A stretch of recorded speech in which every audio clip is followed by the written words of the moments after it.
Okay, well, hi everybody. Thanks for coming along, for making the time. So in this presentation, we're going to be looking at doing fully automated deployments using these two products, Octopus Deploy and TeamCity. So a bit of an agenda. So we'll start off by looking at the theory behind automating deployments with the two products, talk a bit about their strengths and the things they do well and how they can work together.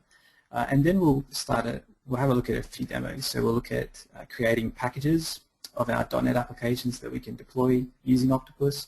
We'll look at the process of deploying them, and then we'll look at triggering those deployments out of TeamCity. So most people, I think, are familiar with TeamCity. It's a continuous integration and build server from JetBrains, and it really excels at doing the kinds of things a CI server should do, such as taking code out of version control systems, and it has a wide range of support for different version control systems, building that code, running tests, gathering code coverage metrics, and producing artifacts that we might want to deploy later. Octopus Deploy kicks in where TeamCity leaves off. So what Octopus Deploy excels at is taking those artifacts that you've built, so the binaries, the asset files, and so on, and then pushing them up to your production servers, so web servers, application servers, database servers, configuring them locally, so making changes to IIS, setting up Windows services, running database scripts, and so on, and doing all of that in a way that allows you to easily model your deployment scenarios. So these packages need to go to this set of machines, these packages go to these machines, these configuration settings need to change between environments, and so on, as well as giving you a bit of a dashboard where people in your organization can jump on and have a look and see which versions of your application are in which environment at a given time. So in any automated deployment solution, there's a few key concepts or components that we need to make an automated deployment work. Initially, we're going to need a version control system, so developers are checking their code in, and we need a central place to store that. We have a build process where we take code from that version control system, and we're using that to produce artifacts, so binaries, package files, and so on, that we can then deploy. And then the final stage is to deploy them and then to promote them to different environments. So ideally, and the reason why we split these two up, is if we've deployed something to test or to staging, we don't want to go all the way back to a source control system, recompile everything, perhaps get slightly different versions of libraries because things have been patched and so on, and then to be deploying something slightly different into production. So by splitting these two stages, we can reuse the assets we've created, the artifacts, and then deploy them into different environments. Now that item in the middle, the artifact repository, that's a term that comes from a book, Continuous Delivery. In ITIL, it's referred to as a definitive software library or media library. And there's a lot of different examples. So it might be a file share, it might be a third-party product like Nexus or Artifactory, or it could even be TeamCity.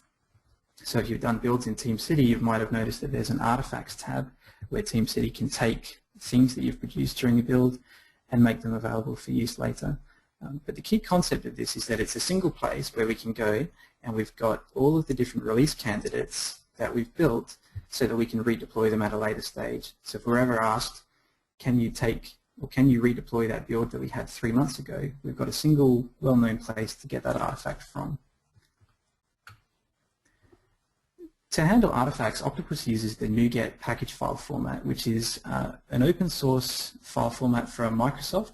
It's based on the OpenXML document specifications, so it's basically a zip file containing all the files you want to deploy, plus a manifest that describes what's in it. So on screen here you can see a UI for looking at Nuget packages, and on the right we've got some content. And on the left, we've got this metadata. So every package has an ID as well as a version number, which allows us to know which version of the package we're actually looking at. If you're from a Ruby world, this is the equivalent of Ruby gems. For Node.js, it's a Node Package Manager, Maven for Java, and so on. It's the same concept, but in the Microsoft .NET world. The reason Octopus standardizes on this is that Nuget has great support within the Microsoft ecosystem, including from TeamCity. So if you haven't tried it, TeamCity can be enabled as a Nuget server, and any Nuget packages you create in your build are automatically available for use through that Nuget repository. So looking at how TeamCity and Octopus can work together, as we mentioned, TeamCity excels at taking code out of a wide range of different version control systems, building it, testing it, doing all of those things that we need to do to make sure that we've got a high quality package that we can deploy later. And TeamCity can make that available through its internal Nuget repository. Octopus is then going to take over the role of taking the packages out of that repository, pushing them to the different environments, promoting them, and configuring them for each environment. So the first demo we'll look at is how do we create a package, a Nuget package in TeamCity that we can then deploy with Octopus. So jumping to Visual Studio, I've got a solution open here which is just a sample. It has an ASP.NET MVC project and a Windows Service project. And it looks like a standard set of Visual Studio projects. The only difference is I've added a couple of PowerShell files, deploy.ps1 and post-deploy.ps1. And if those files are included in a package, when Octopus installs it on a target machine, it will run that package. And so we can use that for doing things like setting up IIS websites, registering Windows services, and so on. And we don't have to mess around with configuring PowerShell remoting or have any concerns about being on a domain, that kind of thing. So Octopus can take care of that. So I've created this solution.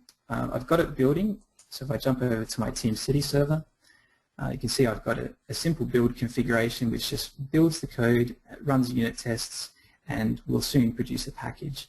If I look at the artifact section, you can see currently there's no artifacts, so that's the thing that we're going to try and fix up. So I'll start off.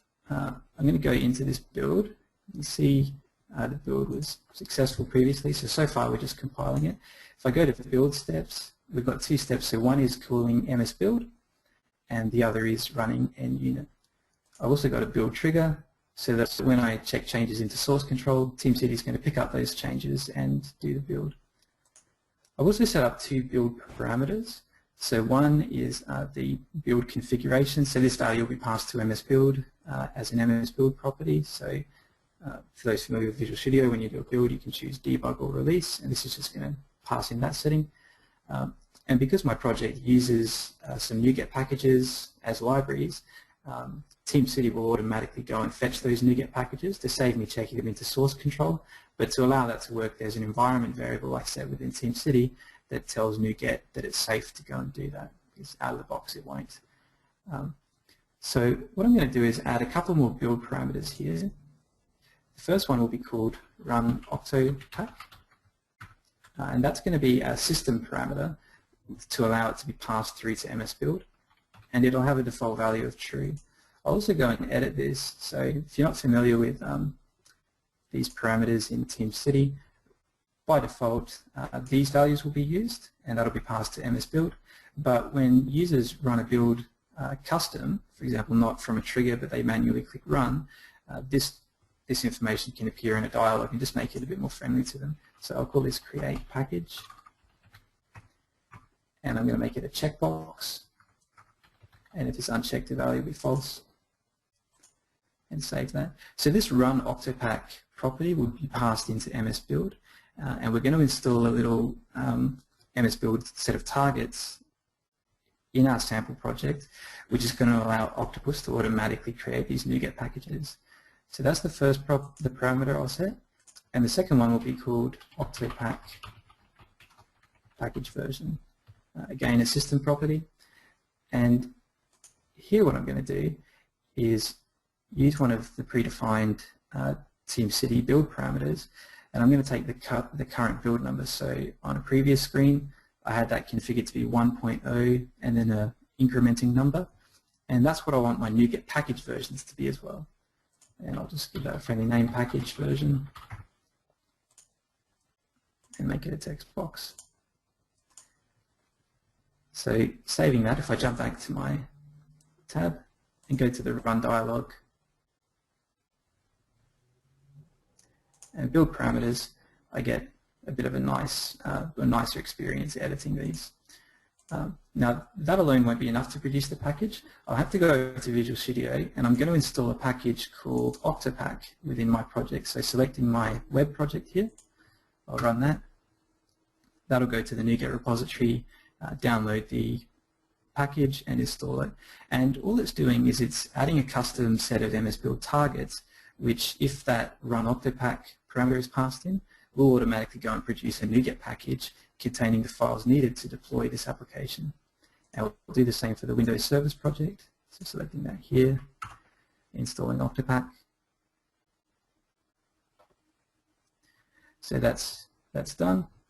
We'll just make sure everything is saved. And then the source code for this is on GitHub, so you'll be able to download the source code for the sample and have a look at it. All I'm going to do is add the files that have been added, commit them to my Git repository, and then push those changes up to GitHub. Oh, I'm going to cheat, I'm just going to jump into the UI because I think this is a new branch that I obviously haven't pushed. So I'm going to just run that. And jumping back over to TeamCity, by the time this commit finishes, okay, and then within about 60 seconds, TeamCity should pick that up, it'll do a build, and we should get some artifacts. So, Paul, I'm not sure if there's been any questions yet, but this is probably a good time to take them if anyone has any questions.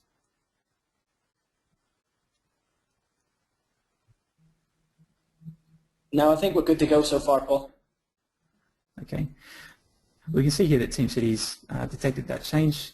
It'll shortly build that code and run the test, and we should hopefully get some artifacts as part of that build.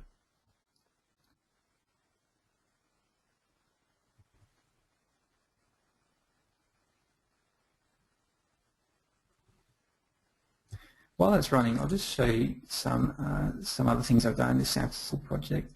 So over in the sample, we have a web configuration file, and we have a custom application setting here called site environment, which is just a value which I'm going to be displaying in the UI when this application is deployed. And this value is just going to show the current environment that we deployed to, and I'm going to dynamically change that when we deploy it to the different environments we'll be looking at in a later step. So site environment application setting. Okay, so this build is almost completed, and you can see some artifacts have now appeared within TeamCity. So if I download this package, you can see we've got the two packages created, and the version number for each package is 1.02, which also matches up to the build in TeamCity.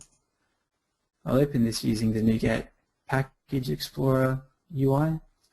So you can see this manifest information has come through to my web project 1.02, and if we look at the files included in the package, it's got the binaries that were built, it's got the views, but it doesn't have any C# files or any other files that we wouldn't want to deploy as part of this build. So just the files necessary for deployment. And the same if we look at the Windows service. So we've got our deployment script, our executable, but none of the C# or other files. So that was produced by Octopack. So that build's complete.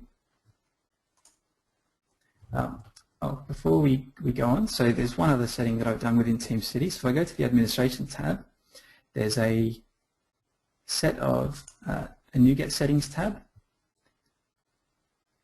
And what I've done is enabled the inbuilt TeamCity NuGet server. So that's available here. And if I take this link and put /packages on the end, we can see that both of those packages have now shown up within this feed. So NuGet feeds are Atom feeds, and that's just happened to show up in my RSS UI. But just to show that those packages have been built and they're available within that inbuilt NuGet server. So far we've looked at taking the code from version control, in this case our GitHub repository, we've built it, we've tested it, and we've produced those packages, and they're available within the TeamCity NuGet repository. We haven't looked at the deployment side of things yet. So this next demo, what we're going to do is take the package we've built with TeamCity, and we're going to push that to a number of different machines in different environments. Now, one of the problems we can face with doing automated deployments is from a security side. So we've got to take these artifacts we've built, the packages, as well as configuration files, potentially connection strings, other things that we might want to keep secret. And we've got to push them to a myriad of different places. So depending on your environments, that might mean an Amazon EC2 instance, a Windows Azure VM role, or data centers that are local, or perhaps over a VPN connection. And those machines are possibly not on the same Active Directory domain, so there might be, you might have kind of a segmented setup where you don't have easy access from your Octopus server to use your Active Directory credentials to be able to push those packages through. So the way we approach this problem in Octopus is we have an agent service that runs on all the machines you plan to deploy to, and it listens on a port, in this case port 10933, and our Octopus server connects and pushes packages out to those tentacles. So instead of having all those machines connecting back into the server and polling it, we just make an outbound connection to the machine we plan to deploy things to. Now in doing this, there's two critical security questions that both sides of this equation are going to be thinking about. The Octopus server is about to push up a package that has, your code on it. It's got configuration files, potentially connection strings, and it's going to be pushing those to a machine. And it wants to make sure that that machine is the machine it expects and that someone hasn't just done a man-in-the-middle attack and is intercepting your packages. And likewise, the Tentacle, which we call our agent, the idea being an Octopus controls many tentacles, this agent is going to be receiving a package and it's going to be installing it, running a whole bunch of scripts that have a pretty high level of permissions to run. It wants to make sure it's getting them from a trusted source. So the way we approach it in Octopus is using public key cryptography. So when you install your Octopus server, we generate an X509 certificate with a private key and a public key, and we do the same when you install the agent service. And as an administrator, when you set these up, you exchange just the private keys to set up a two-way trust relationship. The idea of this is that the Octopus will only trust commands that it gets, or the Tentacle will only trust commands from an Octopus that it trusts, and the Tentacle will only accept commands from an Octopus that it trusts. You don't have to exchange passwords. All we're exchanging is the thumbprints of the public keys of the certificates, and we don't have any active domain credential requirements or being on the same domain. And if you've used SSH connecting to Amazon EC2 instances, for example, or connecting to a Git repository, it's basically the same process of this two-way trust relationship. So now let's look at using Octopus Deploy to take those packages we built earlier and deploy them. So jumping to the Octopus Deploy dashboard, so Octopus provides a web interface which you use to do your deployments. And our dashboard is oriented a little bit differently to TeamCity. On the horizontal axis we have projects, and on the vertical axis we have projects, and then running horizontally we have environments that you deploy to. So people will be able to see which version of an application is deployed on which environment. If I go to my Environments tab, I've registered a number of machines in Octopus, so each one with the name of the machine and the port that it listens on. And each machine that you create in Octopus can have one or more roles, and those roles are specific to you and your application. You can create as many as you like, and that's the way that you model which packages need to go to which machines. So in this case, in my test environment, I've only got one machine, and it's both an application server and a web server. My staging environment has two, each of them in a different role, and my production environment has 4 machines with 2 app servers and 2 web servers.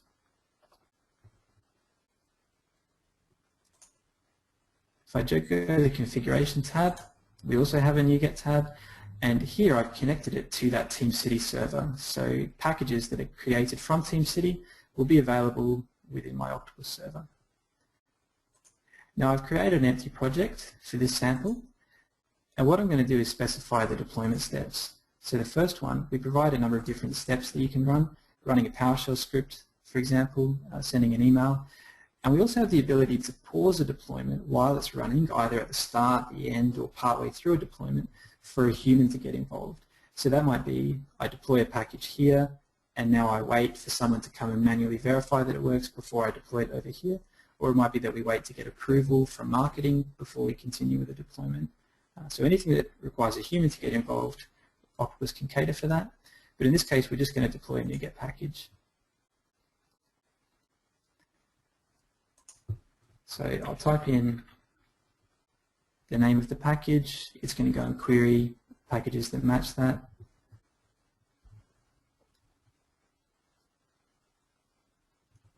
So I'll start off by deploying the web package, and then we choose which roles are going to receive that package. So in this case, a web server. All web servers will receive the package.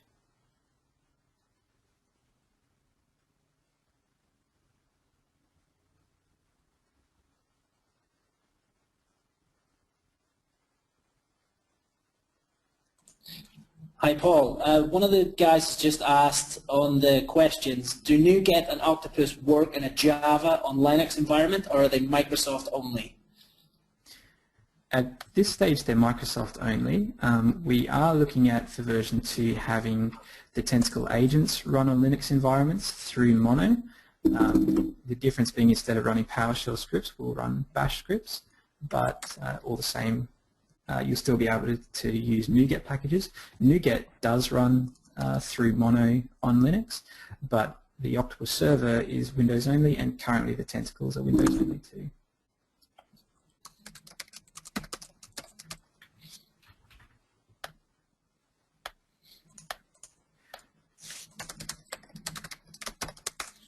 So the next step, so I'm going to take my Windows Service project and deploy that to my app server roles. So hitting add. The other thing we can configure as part of an Octopus project is variables. So typically things like connection strings and other settings are going to change depending on the environment that we're in. So Octopus allows you to create these variables with names and values and apply them to a specific scope. So you can see I've got a few defined. For example, my website is going to get different IIS web bindings, so all listening on port 80 but with a different host name, depending on the environment that it is in. Likewise, that site environment application setting that I had, I've defined that here, and I'm actually referencing an inbuilt Octopus variable called the environment name, so I can apply that to all, but it's going to substitute to put in the name of the environment here. So that's this concept of variables. So going back to the home page, I'm now going to create a release, and for now I'm just going to do a manual deployment. So a release in Octopus is made up of all of the different packages and the version of each package that you plan to deploy, and that whole thing is snapshotted and turned into a release. So my 1.0 release is going to be made up of these two packages and selecting these versions, which we get from our TeamCity Nuget server. You can also add release notes. So we'll create that release, and it's going to go off and get the information about these packages. And this page then gives you a single place where you can look at a release and the packages and the versions that were selected, as well as the different environments it's been deployed to. So we haven't deployed this yet. We'll now go to deploy. And so this is where we're going to take a release and apply it to an environment. So we'll choose the environment we want to deploy to, in this case my test environment, and I can deploy that. Paul, while that's deploying, someone has asked, do you need to run an individual Nuget package per site or service, or can you have all your sites and services in a single NuPack? Yeah, you could. So you could have one package that contains a number of different websites, a number of different Windows services. The two issues you might have with that are from a versioning point of view. So you might want to update just one of your websites at once without potentially redeploying all of the websites. So typically you'd segment the packages based on that kind of versioning requirement.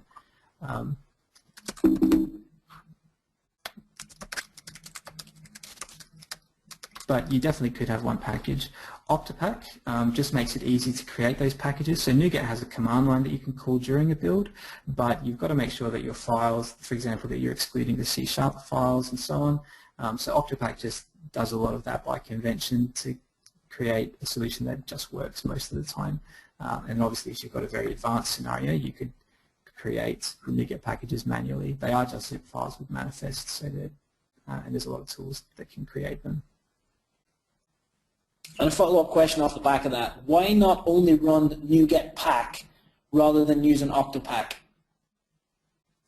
Yep, so you could run Nuget pack. The issue would be that when you run Nuget pack on a project, by default you will include files that you probably don't want to include in your package, like your C# files. So Octopack is effectively just calling Nuget pack, but it goes through and selectively chooses which files to do.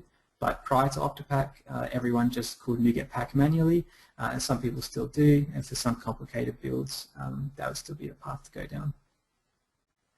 But in the general case, Octopack just makes it a little bit easier. So this deployment has run. We've deployed the test successfully. You can see the deployment went through a number of stages. So first we go to the TeamCity server, we download all of the packages, we work out which machines are going to receive those packages, and we push them up. And we do that before we start installing any packages, even when we have multiple packages to run. And that way, if the upload fails, we haven't gotten halfway through a deployment only to find we couldn't upload one of the packages at the end. Once everything's uploaded, we then go through the installation phase. So if I go down here, you see that these steps get run sequentially. So we did the web step first because we specified that first. We work out which machines will receive the package, and then we can see the log that came from that machine as it ran the package. So here it called my deploy.ps1 PowerShell script. We got the output from that PowerShell script. And going up, we can see that it also made a change to one of the app settings. So we found the site environment app setting, and we went and changed that value. So by default, Octopus will look for those config files, open them up, and try and fix up any app settings you've got. But obviously, if you had something more complicated, you can run PowerShell script or XML config transforms. Okay, so with that deployment complete, we can then take that deployment and promote it and put it in a different environment. So now I'll push it up to staging and hit deploy. And while that runs, I'll go back to the dashboard, and you'll be able to see the dashboard is starting to fill out. So we'll have a project which has a test environment, and it will have version 1, and we're currently deploying version 1 to staging. So you can imagine having a large monitor in your office that has this dashboard showing, and you'll be able to see which versions are deployed to which environments, how long ago your UAT environment was deployed to, and so on.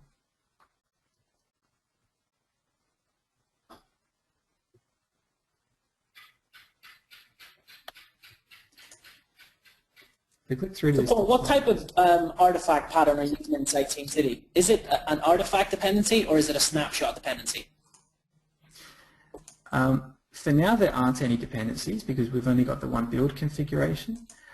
If we go to the settings, so typically you would use these paths to specify which packages to pick up from a build to make available as artifacts. The Octopack package, when it runs, if we look at the build output here, it actually uses TeamCity service messages to tell it that we've produced a package. So you can see here, I've got an artifact that I've produced, and here's my NuGet file. And that just saves you wiring up that artifact setting. If Octopack is enabled, then it will automatically become an artifact without having to set that up. In our next step, we'll look at using snapshot and artifact dependencies to then take those and automatically deploy with Octopus. Okay, so my deployment to staging is finished.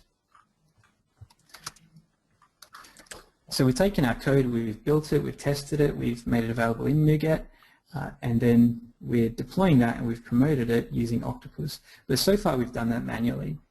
So the experience is we're checking code, TeamCity builds it, then we go to Octopus and we manually deploy it to an environment. We can streamline that by having TeamCity automatically tell Octopus to deploy, to create a release and deploy that release to an environment. So that's what we'll do now. So I'm going to go into my project in TeamCity, and I'm going to create a new build configuration. And I'm going to call this deploy to test. We'll skip ahead here. Now this, all of this is going to do is call Octopus and tell it to create a release. So we don't actually have to connect it to a version control system. And for the build runner type, we've created a custom plugin for TeamCity that allows you to call these Octopus, to call an Octopus API to create releases and do deployments. So I'm going to choose the Octopus deploy release runner type. And I'll set a bunch of settings to connect it to my Octopus server. So the URL for my Octopus server, if I go over here, I'm going to go to my profile page in Octopus. So obviously we have users can log in using Windows credentials or Forms authentication, depending on your environment. And every user gets an API key that they can use. So we'll take that API key and we'll put it in here. We'll choose the project that we want to deploy, which is this one. And what I'm going to do is I'm going to use, for the release that I create, I'm going to use my build number from TeamCity. And I'm going to set that build number to be the same as the build that produced the packages. So we'll go back and do that in a minute. Now, these settings will create a release. We can also then deploy that release to an environment. So I'm going to choose test. And if we check this box, Octopus will be the target, the build runner, sorry, will do the deployment and it'll wait for it to complete successfully before the build finishes. So that way you'll get an error in TeamCity if there's some kind of problem deploying that package. So I'll save that. I'm now going to go to build triggers and I'll set up a trigger for when a build finishes so that way when my project is being compiled and some artifacts are available, this build will automatically run. And I'll make it only for successful builds. And I'm also going to set up a snapshot dependency. So the idea of these, it's not so important right now, but it will be later. But the idea is that when you've got multiple builds running, you want to tie them to a snapshot of the same set of source code. So you don't want a build that's run a little bit later to pick up a slightly different version of the code. So in this case, we're going to tell it to use the same snapshot as this build. And we'll save that.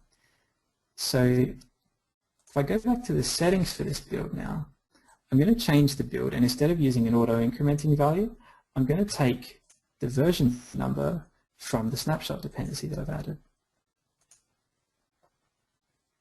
So saving that, going back to projects. So what I'll do now is I'll just kick off a build manually, and when this build finishes, this build will run, and it will use the version number from this build as the version number for this build because of that snapshot dependency. And then it's going to call Octopus and tell it to create a release using that version number. Paul, just while that's running, there's a few questions in that are quite good questions. Can Octopus handle load balance deployments? So can it tell the load balancer to take apps out of service? Yep, assuming that your load balancer can be automated, so assuming there's an API that you can call or something you can pull from a PowerShell script, your deployment would look something like take my web package and deploy it to a set of machines. So you might have in your environment page, you'd have all of your machines perhaps given, red, blue, something like that, so that you can segment them. So you would deploy them all to the first set of servers. Then you would have a PowerShell step that connects to your load balancer, removes those machines, and adds the new ones. And then you would have another step, which is to deploy it to the remaining set of machines. Okay. The next question is, are web config transforms supported by Octopus? They are. So if you've got a config transform called web.release.config or an application, for example, if you're deploying a Windows service, if it ends with .release.config, we'll always run it as an XML transform. And also if you have a transform file that's named after your environment, so here I'm deploying to test, my environment name test, so if you've got test.config, we'll also run that, so you can have environment specific transforms as well as a general release transform that will run. So while that's running, I'll go back to the Octopus dashboard. And we can see this 1.03 release is now being deployed to my test environment. You can also go and have a look at the output for this build. It should finish shortly. So we've got this Octopus deploy runner that's running. It's just using a REST API to connect to the Octopus server.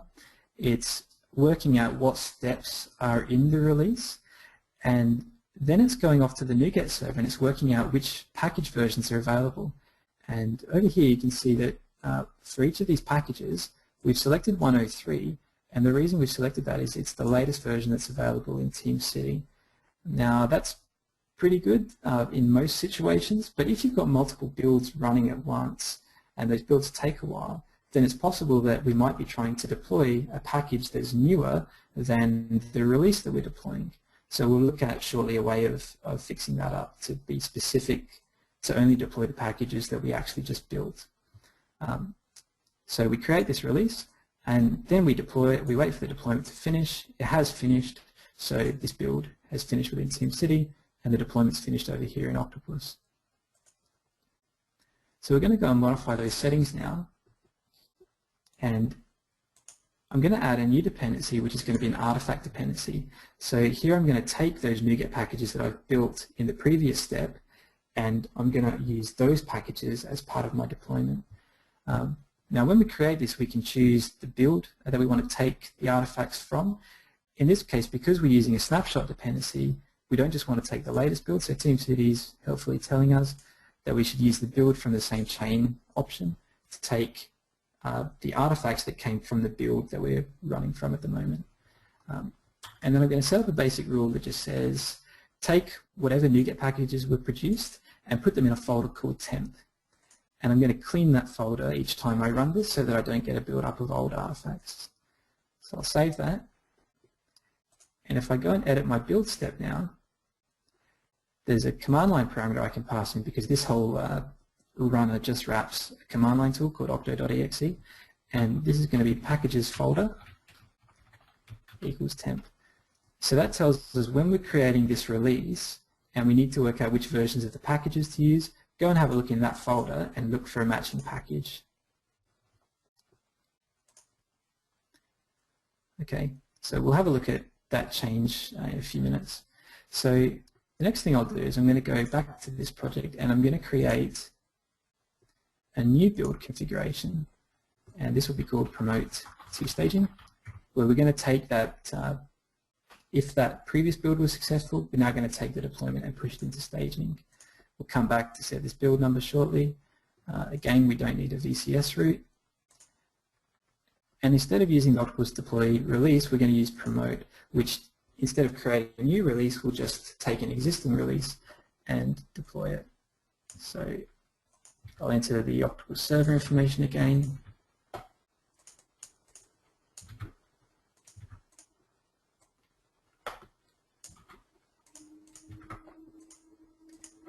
And we'll make it go to staging this time. And again, we'll wait for that deployment to complete successfully.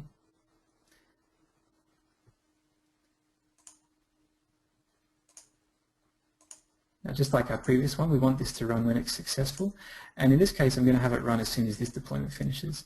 Now, a more realistic scenario here might be deploy it to a test environment and then have another build configuration which runs some Selenium web UI tests or some other set of automated tests that's going to make sure that that deployment worked and that the application's working. And then you'd have another build that says, if that was successful, now promote it to the next environment. But here I'm just going to run this straight after my first deployment finishes. So I'll save that. And then for dependencies, I'll just use that snapshot dependency again to make sure that it's running as part of a chain of related builds. Okay, so now when this build runs, everything will be compiled, we'll get a new set of artifacts, we'll put them in our test environment, and we'll promote them through to staging.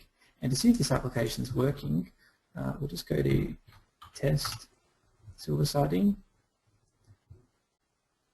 So this value is coming from those variables that I defined as part of my project, where we told it which IS bindings to use.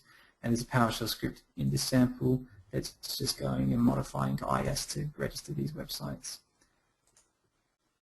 Okay, so we've got our project, and you can see it's showing test up here. If I go to staging,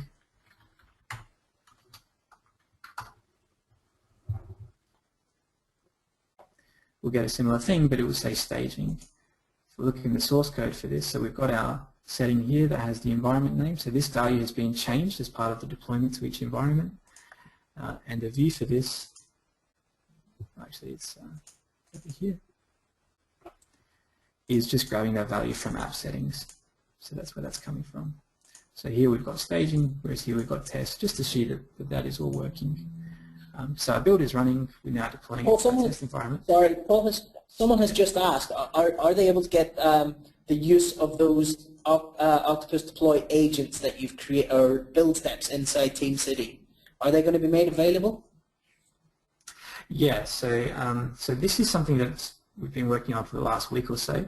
The source code to it is on GitHub, and you can go and check it out. So it's github.com/octopusdeploy, and you'll find an Octopus TeamCity repository there. So the source code's available. We've got a couple of small changes to make, just cosmetic, and then we'll make them available for download within the next couple of days. And it's just a TeamCity plugin, so it's a zip file that you'll just drop into your TeamCity server, restart the server, and you'll have those targets, those build runners available.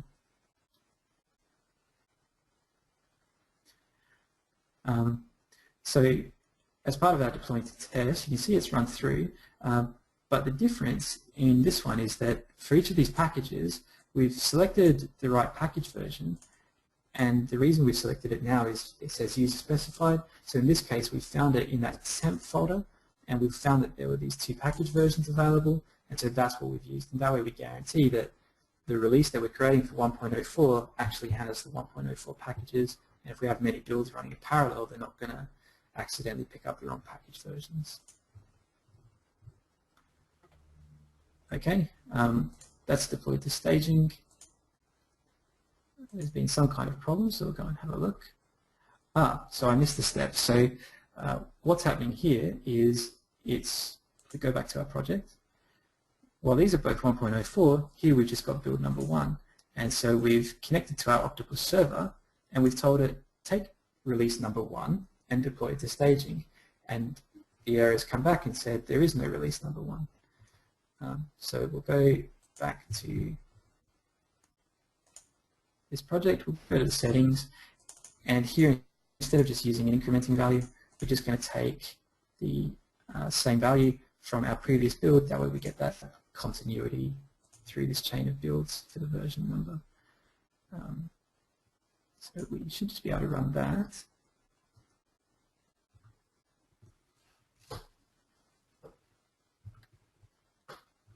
So now it's creating. So Paul, again, while you're waiting on that to run, yep, there are some questions about, can you change the version of the site that you want to deploy? So if you don't want to deploy version 1.0.4, can you tell it to deploy a different one? That's right. So if, for example, you want to pick up the latest package for one of your steps, but an old package for a different step, or a fixed package, as part of this, you can specify package equals. So it would be the step name, so it would be something like silversardine.web, and the version number that you want. So you might fix it to be a previous version number. Just like on the create release, when you're manually creating a release.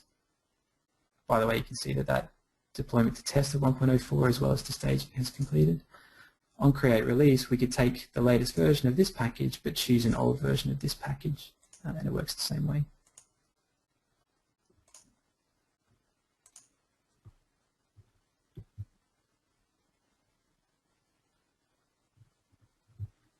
Are there any other questions at this point? Okay, the next one is the dreaded, any recommendations on database schema migrations, or does this tool support database schema migrations? Yeah, that's a big question. So the biggest issue when it comes to database deployments is the way that you keep existing data. So there's tools like Microsoft's database deployment tools, which will perform diffs and then figure out what changes it has to make to a schema. And then there's a migration-based approach where every release we're creating scripts like add a column here, drop a column there, insert some data here, and so on. Now, if you've got an approach based on migrations, you're already halfway there because you've got the scripts that you need to go from one version of your database to another, and that's probably the hardest step. Once you've done that, then the next step is just to figure out how do you automate that. So if you've got something that you can wrap up in a batch file or call from PowerShell, then you can bundle those things up into a Nuget package, and then Octopus can execute that for you on the machine that you want it to run on. So we don't do too much to automate that.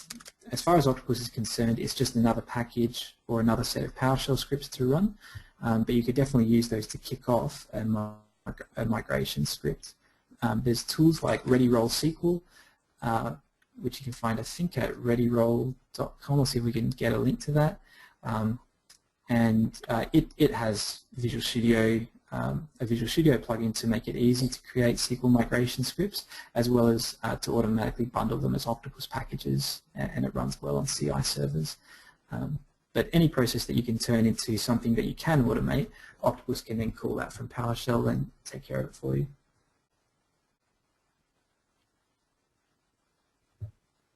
Okay, and another very interesting question, Paul, is can Octopus handle an approval workflow? So, example, QA and a manager must approve before pushing to production? Yep, so we'll do that right now actually. So we've got our project and we've got two steps which are just our NuGet packages.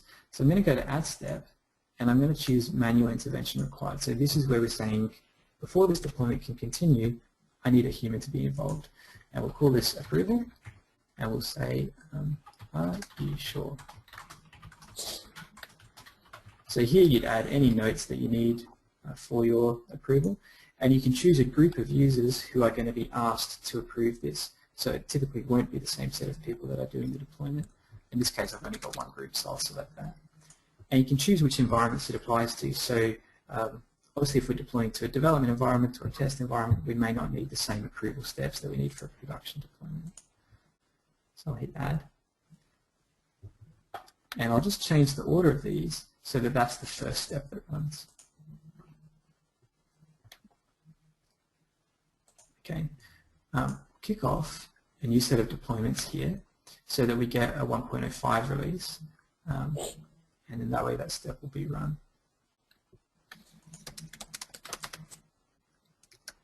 In fact, I'll just create one quickly now manually. So 2.0, we use the same set of packages, except the difference is that this one will now include this manual release. One of the things that we do as part of, as you're creating each of these releases, is obviously in 2.0 we've added a new step, which is this approval step, which didn't exist in our previous deployments. And as part of creating a snapshot for each release, because it needs to be reliable and consistent as you promote to environments, we take a snapshot of the steps that are included too, so that you get that consistency. So I'll deploy this now, and I'll deploy it to production. Octopus also supports the ability to set up permissions for who can deploy to which environment, so you can say developers can't deploy to production, for example. So we'll run this.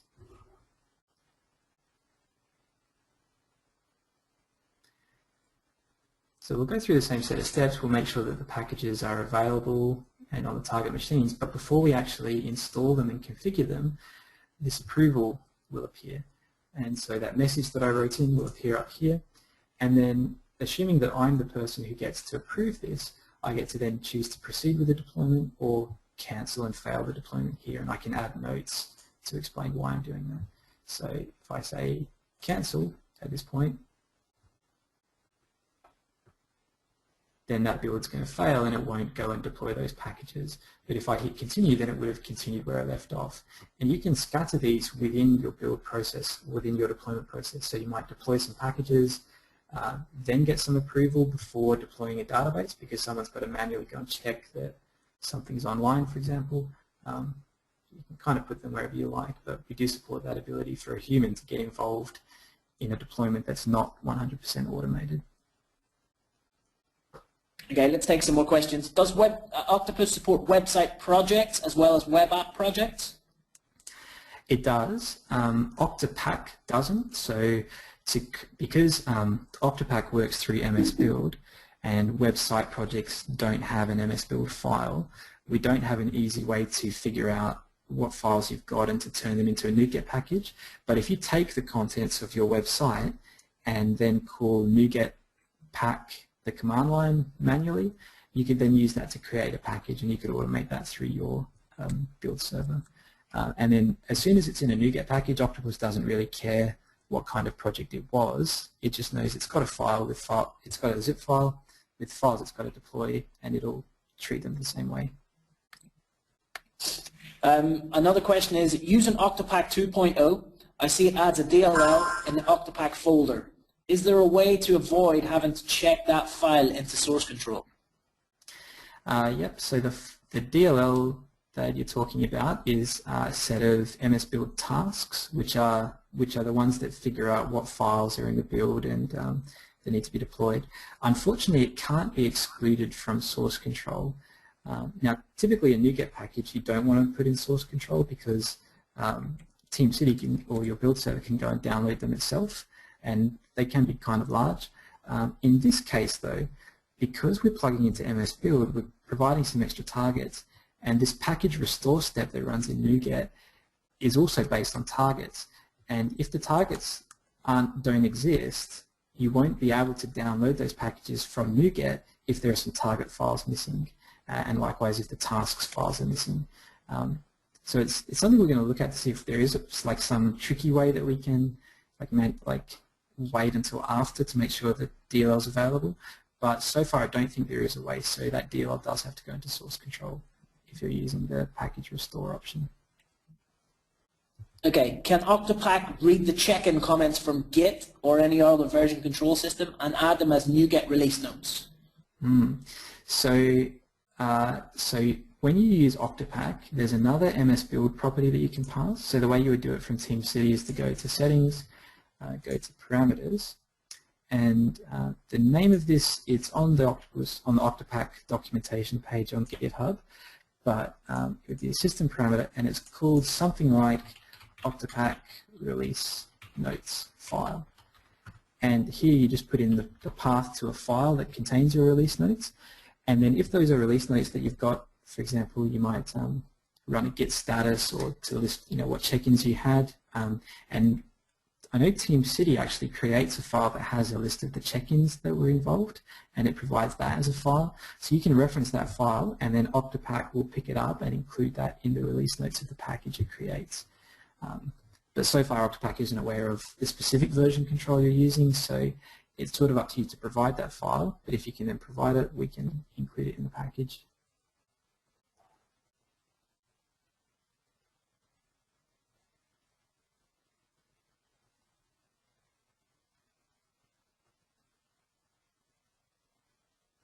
Okay, that's it for my demos on this, and I think we're getting towards the end. So here we've looked at creating those packages in TeamCity using the Octopack MS Build Targets plugin. We've had TeamCity make sure they're available in their NuGet repository. We've deployed them with Octopus manually, and we've looked at the different ways of triggering those deployments from TeamCity. I'll put this links page up so you can get to any of those. I mentioned the plugin that we were using for TeamCity. It's available on GitHub at the moment in source code only form, and then in the next couple of days we'll make it available as a zip file that you can just install to TeamCity. And the sample code that I was using is available from here as well. If there's any other questions, I'd be happy to take them. Yeah, we've still got quite a few more, Paul. Okay. Can Octopus take artifacts from Artifactory or Nexus or any other third-party artifact system? Or is it NuGet only at the minute? Yeah, it's NuGet only. I think it's either Nexus or Artifactory does have a NuGet feed. I think it might be Nexus, but I'm not sure on that.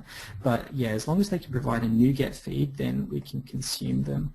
It would be wonderful to have adapters to plug into the different repositories, and if people wanted to let me know if there are any popular ones that would be good targets, then we could definitely look at that. But yeah, so far it has to go into a NuGet feed. But any NuGet server, for example, a file system, a file share, for example, we can consume from that as well. Okay. What about email notifications for your workflows? Yep, so here we looked at deploying a NuGet package as part of a deployment, as well as that manual intervention step. You can also do an email step. So your process might be send an email to marketing to tell them we're going to do a deployment, then deploy some packages. So that would be the first step that you would add. And so you fill in the to list, you set up your SMTP server settings, and then you can refer to those Octopus variables, like the name of the environment, in the body of the email that you're writing. Okay. What credentials does the Tentacle run under when trying to install Windows services or websites, and can this be specified? Yep, so when you install the Tentacle agent on your machines, so Tentacle is an MSI that you run. It installs and it runs as a Windows service, and by default that Windows service runs under the local system account. And the reason we do that is just because to save you setting up credentials that are specific to that, it's just easy to run under that account. And the reality is that the things you're deploying are probably going to be modifying services, modifying IIS. It has to run under some kind of high privileges, not necessarily an admin, but it's going to need a lot of privileges to be able to do those things. So local system is kind of the best default choice. But once you've installed that Tentacle agent, you can go to the properties in the services control panel and change that to be a custom user. You've just got to give it permission to listen on that port, and then to be able to do all the things it needs to be able to do, like access the file system, modify IIS, and so on. You'll find it will probably approach admin level credentials, but it's completely up to you to set up that user, give it the permissions it needs, and then change the service to run under that account. Okay, a very interesting question is, are there any transfer optimizations during deploying binaries to Tentacles? So if you're deploying again and most of the files are the same, will Octopus be clever enough to only deploy what has changed? It would be really nice. Unfortunately, we don't. So when you're deploying, it's obviously a Nuget package that's being pushed up. We split that into chunks and we send it over. That file is a zip file, so it is compressed already, but we don't do any kind of differential. These files have changed, so only upload the ones that haven't changed. It is a really nice idea.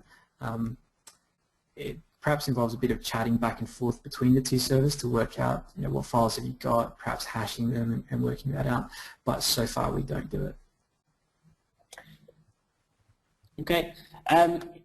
This is just a general one. Is it possible to use Nuget to package Java applications without Visual Studio being involved and thus letting Octopus deploy them?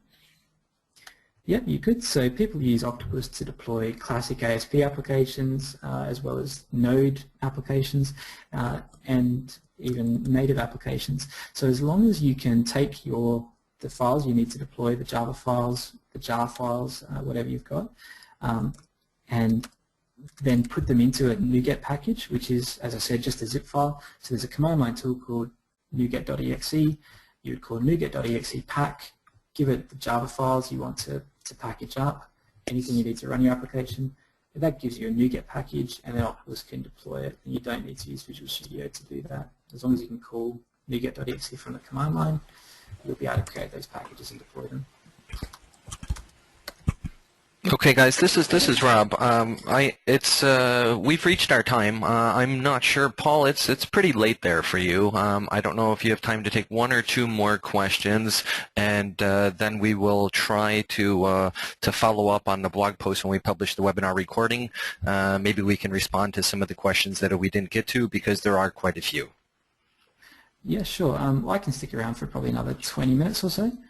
Okay, Paul Stack. I'm not sure. How does it look for you? Yeah, I've got another 30 minutes. It's okay. Okay, great. Thanks, guys. So another set of questions, Paul, that's coming through is there a way that you can do scheduled releases or nightly builds on a schedule with Octopus?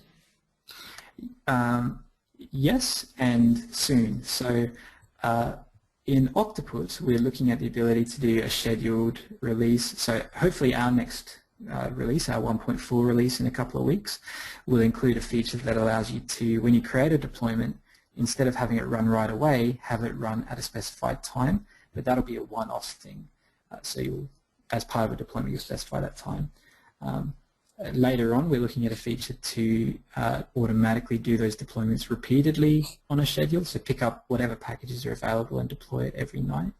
But the easiest way to do that for now would actually be to use TeamCity to have a scheduled build. So where I went to the build triggers settings in the TeamCity build, instead of doing a finished build trigger, you can choose a trigger based on the time.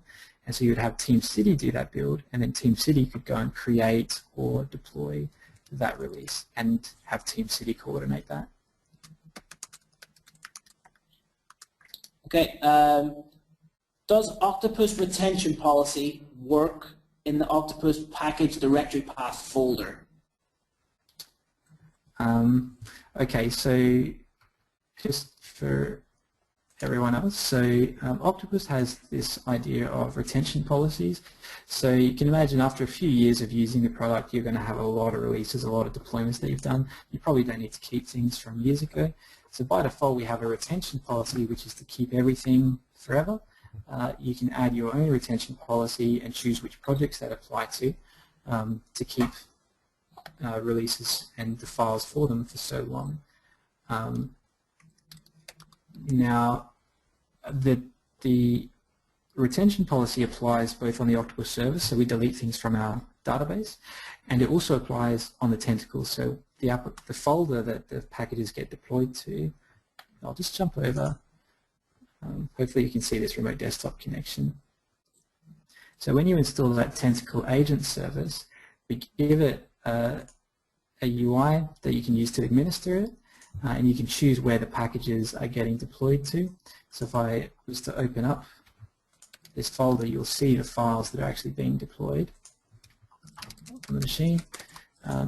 So a different folder for each environment, and then for the package and then the version. So here are those files that got extracted. And yes, these files will be deleted. So we'll go back and delete these as part of the retention policy.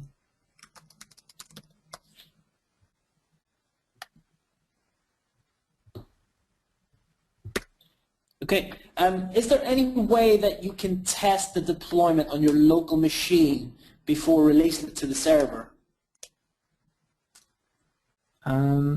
There will be in the next release, so it's a feature that's already built and is working. We just have to bundle it in our 1.4 release. So you can install the Tentacle service on your development machine, or even just extract the binaries and run tentacle.exe, and then the NuGet package you want to run, and any variables that are available, and Tentacle will install that package locally. And you can also use this for example, you might use Octopus to push out to most of your environments, but there might be one environment where you just have to give files to an admin on a USB stick and they'll install things. So you can use the tentacle.exe version to do that and just have people run them manually. In answer to that previous question, sorry, just reading that again. So the question was, do the retention policies work? And then there's a special variable. So that folder that we looked at where the packages get deployed to, that's the default. But for a project, there's a special variable you can provide that tells it, actually, for this project, I want to deploy it somewhere else. Now, if you do that, the retention policy doesn't apply, because we're assuming that you're possibly deploying to a folder that you're deploying over and over to again. So we can't just go and delete the things from that because we don't know what's in it. So I hope that clarifies that question. And then maybe one more. Can you clone or copy a project in Octopus like you can in TeamCity? No, it's a feature that's highly voted for, and we'll be doing it soon, but currently you can't. You could go into so Octopus uses an embedded database, which is RavenDB, and there's a web UI that you can access from your Octopus server to get in there, and you can just copy the project document and give it a new ID and a new URL, and then you've effectively cloned your project. But we don't have a UI feature to do that yet.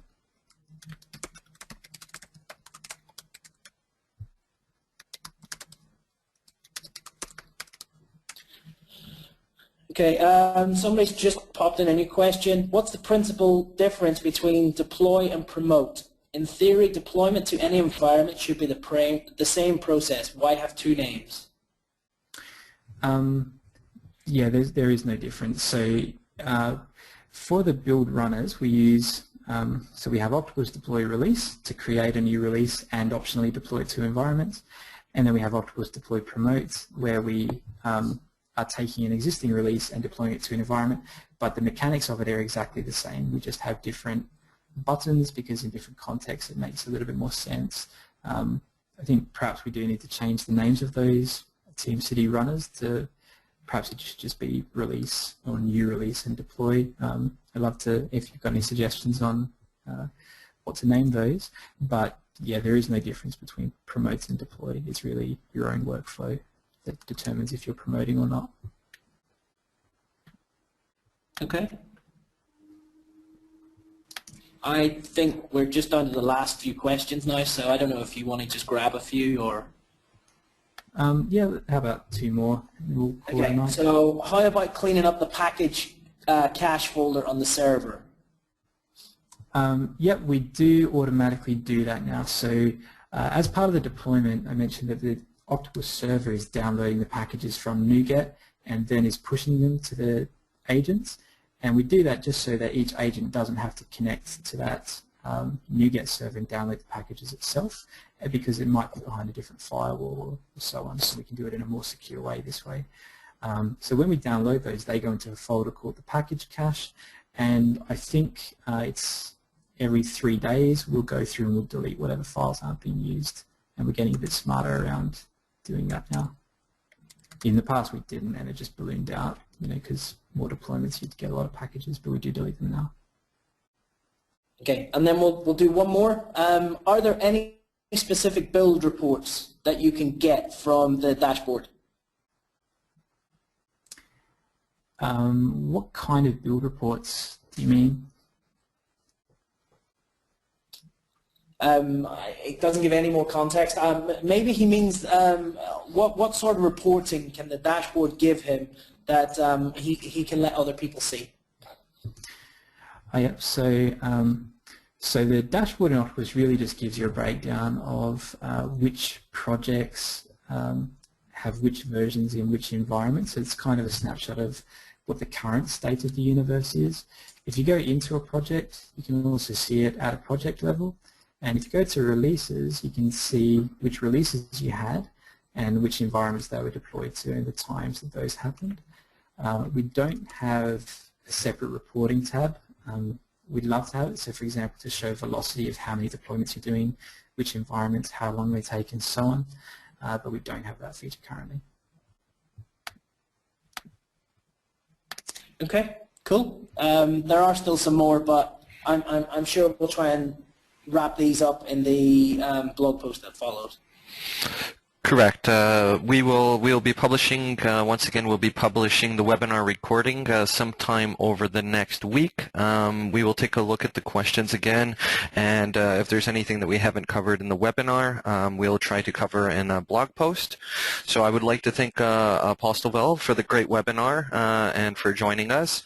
Paul Stack, thank you for helping with the questions. It's been very, very helpful and useful. And to the audience and all the attendees, thank you for joining us, for your time, your attention, and your questions. So thank you, guys.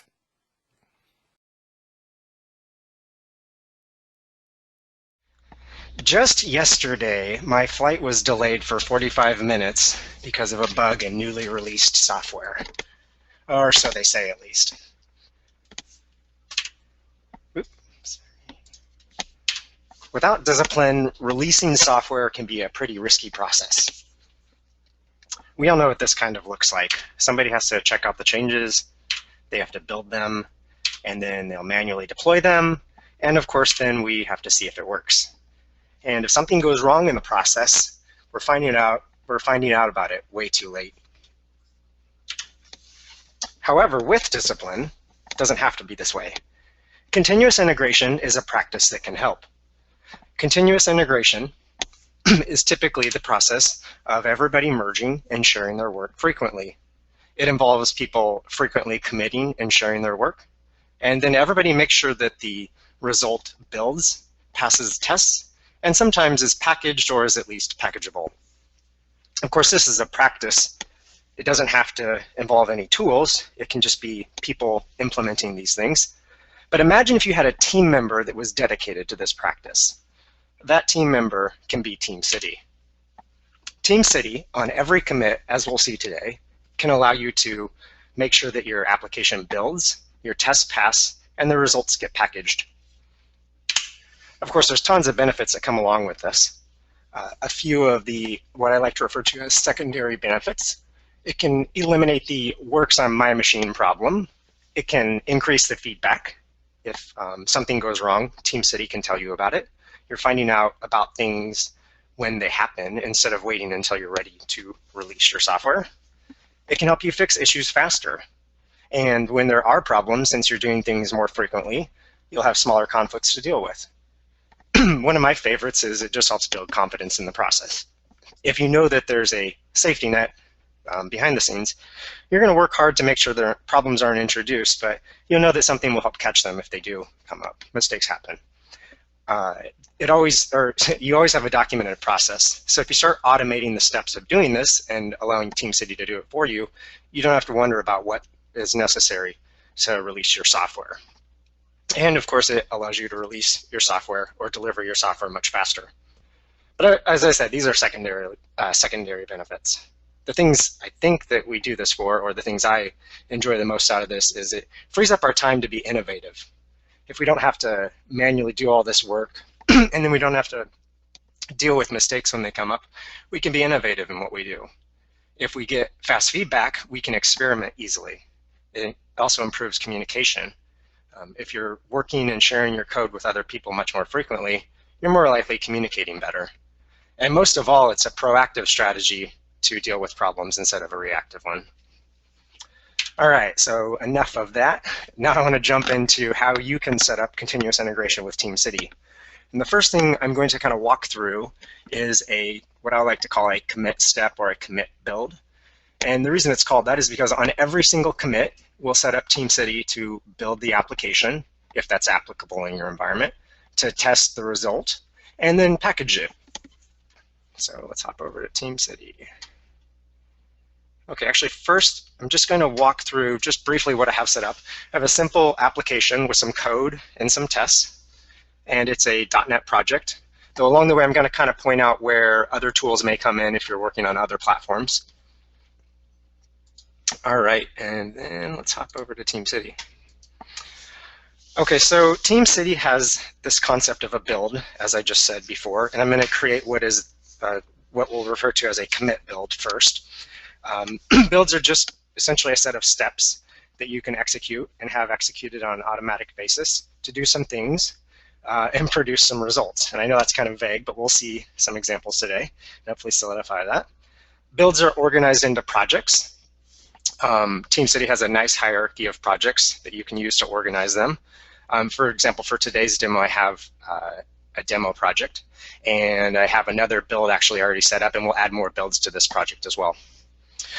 All right, so the first thing I want to do is create a commit build, and this is where we will set up steps to build, test, and package our application on every commit.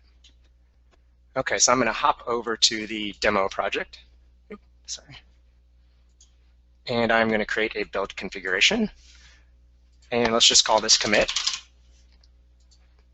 Okay, and then one of the new features I like about TeamCity 8.1 is that you can have it basically guess your repository settings by just giving it a URL. So you can go here and I can say, hey, go ahead and guess this for me, and I can hit create. And then let me grab the link here. I've got a repository out on GitHub. You can look at it afterwards. I just have to paste that in. Oops. Maybe a little bit too much. There we go. Okay, and then I just hit the create button.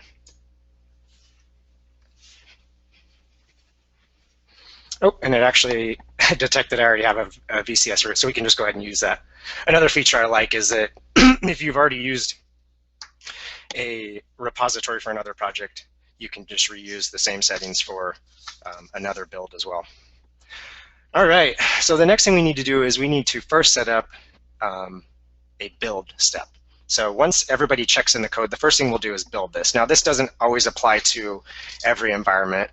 If you don't have an actual like compilation step, this step might not be applicable, but maybe you have something where you compress some elements or do some transformation of elements, and that would be similar. One of the nice new features of TeamCity 8.1 is that it has these automatically detected build steps. This is especially helpful with new people to the product. They don't have to necessarily know every single setting to set and tweak everything. They can kind of get in and experiment and learn about the tool without being overwhelmed with all the settings that they'll have to set up and to get things actually working. So the first two things it's detected is it says, hey, it looks like you've got a .NET project, and it's detected that I'm using Nuget, but I don't have packages checked in, so it's suggesting that I want to install packages as maybe a first step. So all I have to do is just actually say use this if that's what I want. You don't have to. There's just recommendations. It may not be what you actually want to use. What that's done is just create a build step for me. So instead of me actually having to go through and set a bunch of settings, it said, oh, it looks like you've got a solution file. And we'll go ahead and run the Nuget installer. And if we look at this, we'll restore packages when the build is first run. OK, so let's go back. And then I want to add another build step as well. So if anybody else has dependencies, it's a simple way to pull them in so you don't have to store them in version control. And the next thing it's suggesting is that we should add a Visual Studio build step. So once I have my packages restored, then it will actually perform a MS build, essentially. And I add that, and you can see that it's set a few things up. It detected that same project file, and it's using a rebuild target with a release configuration, which is pretty standard. You could go tweak this if you wanted to, but again, out of the box, it's a nice feature just to kind of experiment with the product and let it use some reasonable defaults. All right, so we've got a simple step here that will actually build our application. So before we go any further, let's go ahead and let's just run this. So I'm going to run this build, and it's running, and go over to the build log, and you can see it's run the installation, restoring of packages, sorry, and it's run the build. So not a lot there, but this is a good start of the process. So we know at this point that our application is building at least.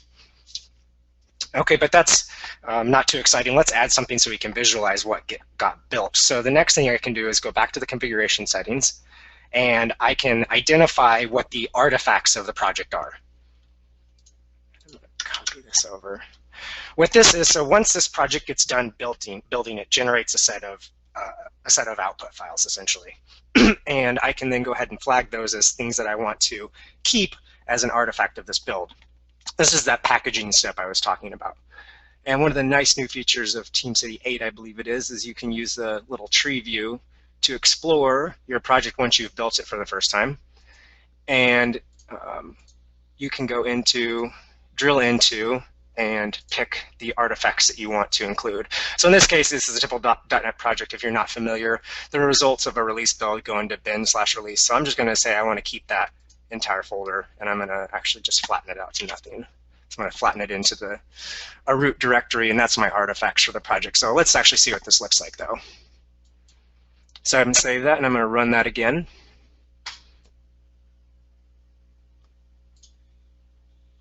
And it's successful. And you can see here are the artifacts for the project.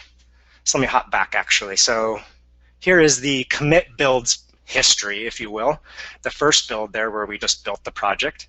And then the second build where I had identified the artifacts. Now there's this artifacts link where you can actually download the artifacts. So whatever your compilation process or transformation process may produce, you can then package these up, essentially, and you can download them right from TeamCity. Or you can use them for subsequent things in TeamCity, as we'll see today. So it's kind of like zipping up your artifacts and having them ready to deploy. Okay, and so then the other step that we're missing from this process I talked about was testing. So let's actually go back to the configuration settings, and let's go back to our build steps. And I'm just going to manually add this step at this point. And we go to add build step. And I have in-unit tests in this project. If you're using some other testing framework, there's usually some type of a runner that can help you with that, or a plugin that can help. And so I'm going to select an in-unit build step. So this is the manual process of setting up a build step whereas before we had used the automatically detected build steps. Not a lot you have to do other than tell it where your assemblies are at. So I've got a test project set up, and the result of that, since we're doing a release build, is going to end up in the bin/release under the test folder, and it's going to be this test DLL. So that's going to get passed to NUnit, and NUnit's going to run the tests in that library. This is all I have to do, and then I can hit save. And it's added it there to the end of the process. So when this build runs now, the NuGet restore will occur, the project will be built, and then tests will be run. So we're getting pretty close to that initial picture I'd shown you in that initial slide. Oh, and then artifacts are packaged at the end, which is just a setting in the general settings. Okay, so let's go ahead and run this again. And I'm going to go back to the home page and look at what's going on here. And this time it should fail if I got everything reverted properly. Yay, it fails. So I've got tests are failing. I can drill in here to see what's going on. So one of the really nice features of TeamCity is the test reporting is just phenomenal. Right on the home page there, you know that it's a test failure, and you can drill in and start to see what test specifically was failing. There's also a test tab where you can get the same information. You can, as you have more tests, you'll be able to search them and filter them, etc. So I know this critical test is failing, and I can see why it's failing here. And then let's go ahead and fix it. But before we do that, excuse me, before we do that, I want to actually set up the last part of the process that I haven't got to, which is on every commit, we want to run this process. So I want to set up a trigger so I don't have to hit the run button every time I want this to happen. So we're not going to want someone to have to log in and hit run every time. So let's go back to the configuration settings, and let's go to triggers, and let's add a new trigger, and let's pick a VCS trigger. So what this is going to do is anytime somebody checks something in, it's going to kick off this process. Now you could tweak this if you want, but we're just going to leave it like that for now. There's also other triggers you could use if you wanted to schedule this, or we'll see later on today, link this to other builds. Okay, so let's go ahead and save this. All right, and then that's all we need to do to trigger it. Let's go over to our code, and if we look at the critical test, of course, I just have a nice little exception, and the best way to fix this is just delete the test code, right? Okay. And then I can go ahead and I will check this in. Let's just fix tests, and I will push this. Okay, so that's pushed, and let's hop back to the TeamCity interface and go to the main page. And I think I didn't set that up to run. It checks every 60 seconds. That was the default. I should have flipped that down to 1. So we'll just wait here for a second while that's waiting to detect the change. So the nice thing about adding tests to your process is it gives you the ability to guarantee some level of quality in what you build. So not only is a compilation or transformation step happening successfully, so people aren't checking out the code and saying, hey, the build is broken, all of your entire suite of tests can be run as well. Of course, people should probably be running the tests before they share their changes. But the reality is sometimes we have a lot of tests, and sometimes we forget and make a mistake. So it's great to add this step to check the tests and find out when maybe there's a test we didn't know was related that was impacted by a change. So you can see pending has just shown up. So it pulls that repository at this point is how it's set up. And it detected that there's a change, and it's going to start, it's queued it, and it should start working on it here. This probably just needs to refresh the interface. There we go. And it's doing the same build process that we had just set up. And the tests are now passing. So this is a nice feature of this high-level overview of what's going on. You can easily see that there's 2 tests that are passing on this project. And if I go back to that commit build, I can see the entire history here. We can see there's the build with the failing tests, and now we have passing tests. So pretty simple. All right, that's all I've got for the commit build. I guess we could take some questions now if we have any before we move on to the next step.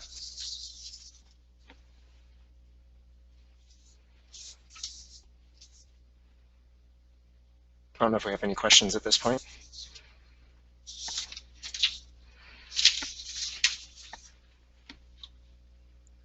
Wes, I think right now Pavel is answering them. So if you want to continue, he'll hop in if there's something for you. Okay. Sure. Just wanted to give a chance. Yeah. If you guys have questions as I'm going here, if something doesn't make sense, go ahead and shoot us a question, and I've got kind of some breaks laid out here where we can answer them. All right. So the first part of the continuous integration process is set up. Let me hop back to that. So we now, every time a commit happens, we build it, we build the result, we test it, and we package it. And TeamCity is going to do this for us automatically, so we don't have to actually verify that every time manually. Though, of course, if you're sharing your changes and you're merging your work before you push it back to everybody else, you probably want to do some of these similar things to make sure that TeamCity is just a fallback and is not who you're relying on to make sure these things work. Okay, the next cool thing is after we've got these results packaged and we have some sense of quality or some sense of confidence that the result is something we want to share with people, maybe for testing purposes initially, maybe later on to actually deliver to a production environment, we can set up a process to take the built product, the artifacts that we packaged, and we can deliver them into an environment. This helps alleviate the problem of manually deploying things only to find out that maybe we forgot a step, maybe we didn't update a configuration appropriately, or just the fact that it takes a lot of time to do this by hand. And of course, one of maybe the best parts is the whole entire process is documented in a script that if it doesn't work, it's going to get updated because it's the only process whereby you deliver things. So you're going to fix it when it breaks versus that Word document that describes a process that nobody ever goes back to update. All right, so I am going to set up let's hop over. We're going to set up a new deliver build. And this is more in the world of continuous delivery, which is a natural extension of the same practices behind continuous integration. And we're going to hypothetically say we're going to deliver this packaged product into a testing environment. Okay, so I am going to go back to the home page. And so we have the commit. We have the commit build that we had set up before. And we can go ahead and we can create a new build configuration. And we can call this one deliver. And we don't actually need a VCS root to do this because we don't need to pull the changes. So I'm going to skip that step at this point. We're just going to grab the artifacts of the last step and we're going to deploy those. So to do that, I'm going to jump to the dependencies tab. And the first thing is I'm going to add a snapshot dependency to the last project we set up.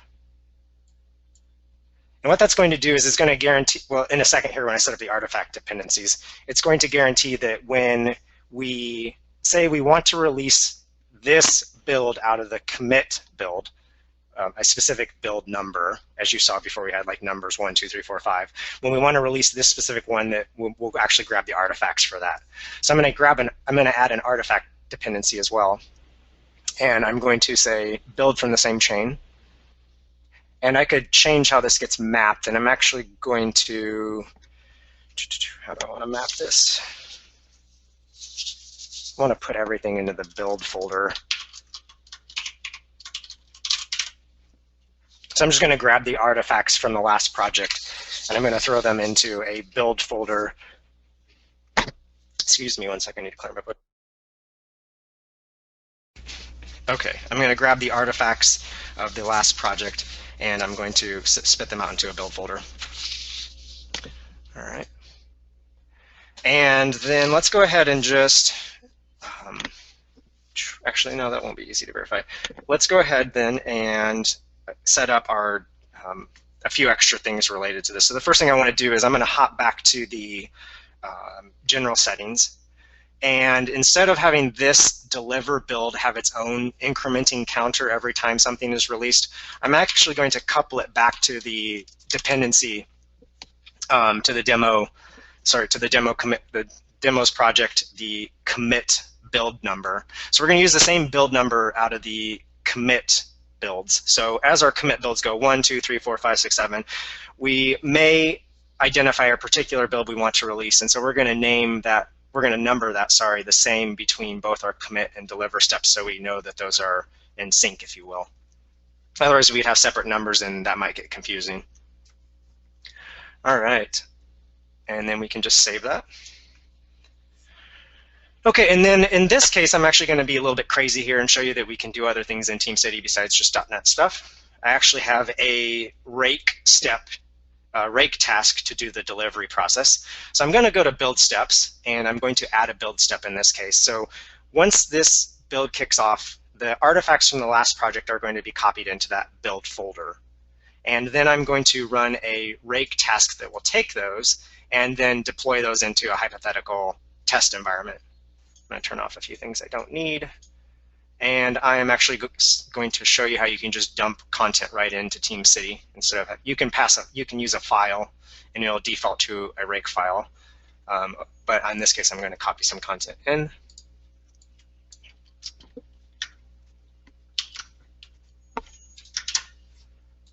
And then I've got a rake task here called deliver. And it's not too complicated. And this isn't necessarily something you would use in a real environment, but essentially what it does is it uninstalls the service if it's already installed. So the project I had set up is actually a service, a Windows service project. And then it will remove the delivery directory. So it'll kind of blow away what was there already, if there was something. And then it will copy out the build folder, which has the artifacts from the continuous integration process. So that's our packaged application. It'll copy that out to the delivery folder, and then it will install and start the service. Okay, so just to make sure you believe that this actually works, I've got the localhost 9000 the service will spin up a little website, essentially a little web server, and it will host just a hello world content. So I'm just going to refresh this to make sure this doesn't work. Fantastic. And then I'm going to come over here, and we're going to save this. Okay, so we have our rake step, and it's executing the deliver task that we had copied in there. Okay, and now let's go ahead and let's run this thing. And with any luck, this will actually work. Let's go back to the projects page.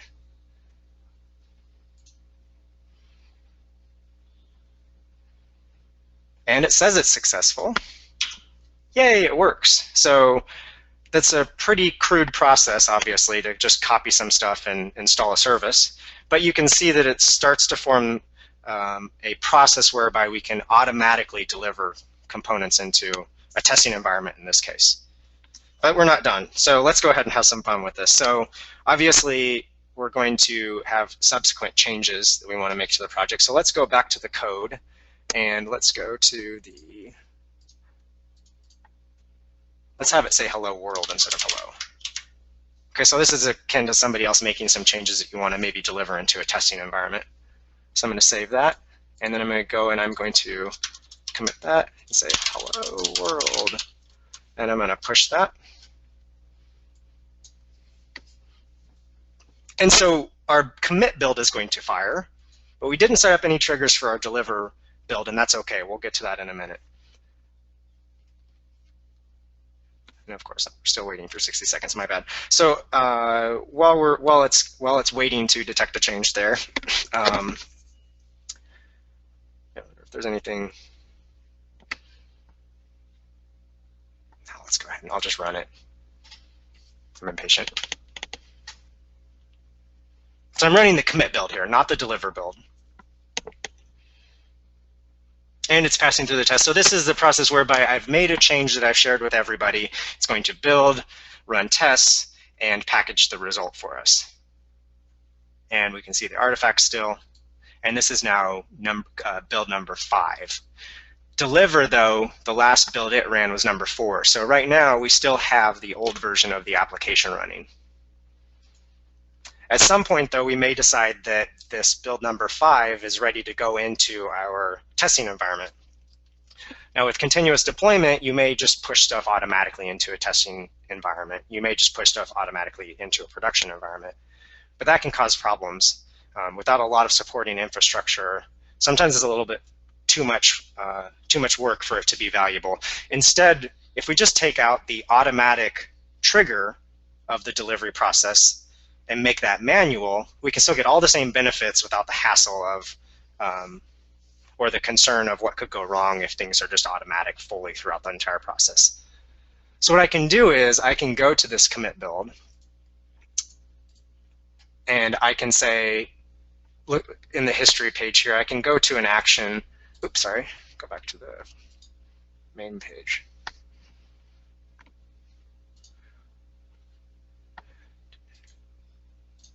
I have completely forgot what I must have missed a step.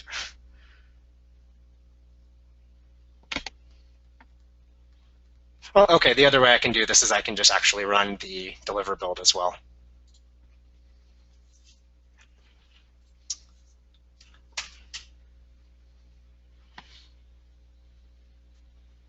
I was going to show there's actually a promote option. I just forget where it's at inside the commit build.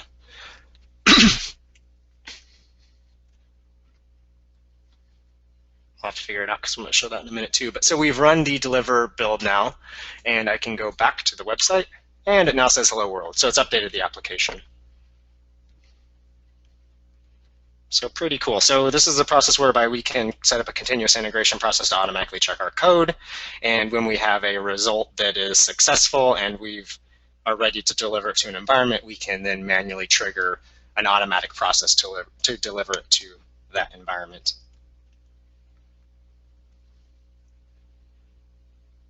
Okay. And there's a couple of extra features that come along with doing this. Inside the deliver process, since we've chained it essentially to the commit build, we can go to the build chains tab and we can see kind of a history of what has happened here. So the first time we ran this, it took the 4th version of our application and deployed it. Number 4 there as well. The second time it took the 5th version and deployed it. So kind of a cool little way we can see a history of our releases, if you will. If we go to the settings for the delivery project and we actually go to the version control settings, excuse me, we can actually show changes from snapshot dependencies as well. So it's a little option. This is a new feature, I believe, TeamCity 8 or 8.1, and we can see the changes then as well. So if I go back to the deliver build, let's go back here. Sorry, homepage. Go to deliver. Go to the history here, and take any of our releases. I guess this is only with a change in it. And I go to the changes tab. So not only did this hello world impact the built product for the commit build, I can see it actually as what was delivered as well. So I can link that and see that hello world was what was released here. And if we had a whole set of changes from our repository, we would see those as well. All right. Any questions so far?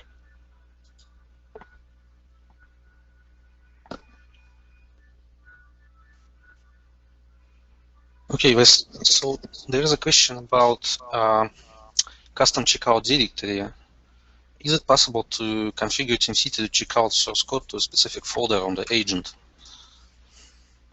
To copy a specific folder? To check out source code into a specific folder on the agent. Oh yeah, absolutely. You can configure the agent and override the setting where that goes. So usually though, you want all of that to be automatic. I guess sometimes I've seen that happen when, oops, I think I may have bumped something. I've seen that happen when you've got some dependencies to something else on that system that need to know where that is at.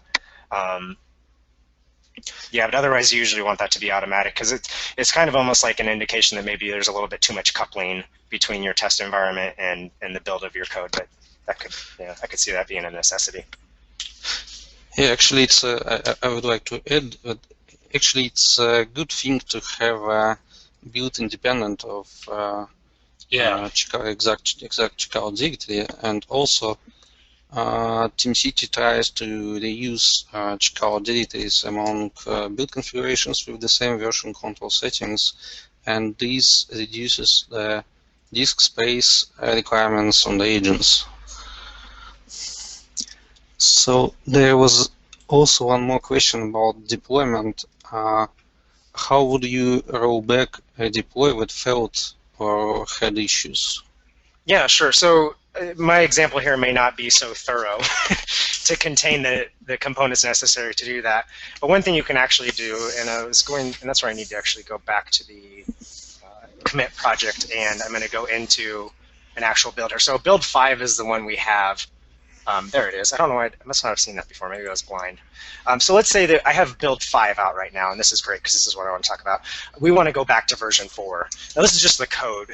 There could be database changes and other implications as well, but if we wanted to just roll back the code in this example, I can go into build number 4 here, and I can just go to the actions, and I can say, hey, promote this build. And I could have this chained to many different things. So the delivery step I have set up right now is hypothetically a delivery to a test environment. If I had other environments, I might want to pick where I promote it to. But in this case, I just have one. So let's go ahead and run that. So this is essentially the start of what you would do to roll back. Now, if you had everything, built into this process to actually deliver the appropriate things into that environment, you could do an entire automatic rollback as well. There may be some considerations if you haven't yet maybe automated your database migrations, for example. And if I come back over here, you can see it's running hello now instead of hello world. And that's essentially how you do rollback. And you can just keep going back and forth. We can go into build number. You can see the history here of the deliver build as well. It went from 4 to 5 to 4. If I go to that build chains tab, you can see when all of this stuff happened. So you have a nice audit of this. So I went from 4 to 5 to 4. And we can even go back into number 5 when we're ready for it to go back out if we're ready to test it again, and we can promote it as well and push back to version 5 then.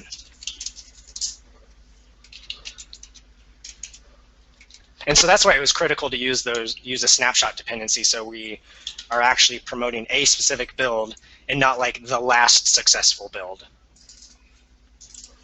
Come back here, and we're now back to hello world. That's where that manual step is really nice in this process. When you split this up so that you have a commit continuous integration build and a deliver build after it, then you can kind of like have a history of your application, if you will, and on demand you can deploy any version of that application into any environment theoretically.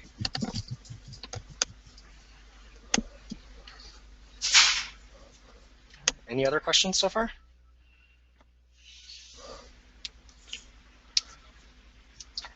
Okay, here's another question. How to deploy result artifact to some application server? Oh, seems it depends on application server. Yeah.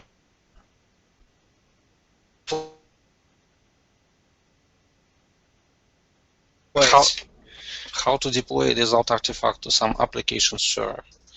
Oh, sure. So, I mean, I have my little test script here, and it's just deploying to my local machine on, but it's actually installing it as a service and everything. So it's the whole entire process. So the only difference would be is if you were to push that to another server instead.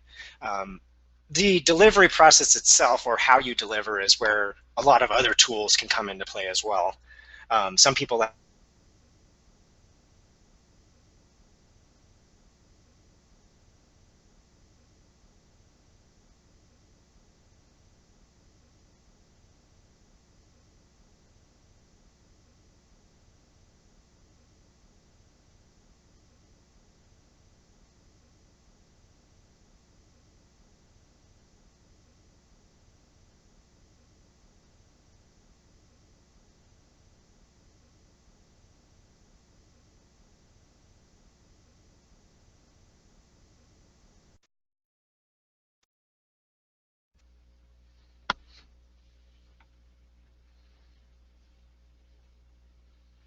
All right, any more questions? Yeah, I think we can process other questions a bit later.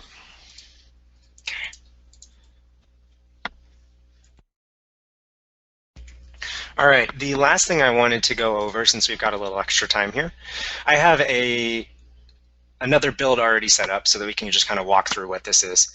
I'm going to hop back to the slides here.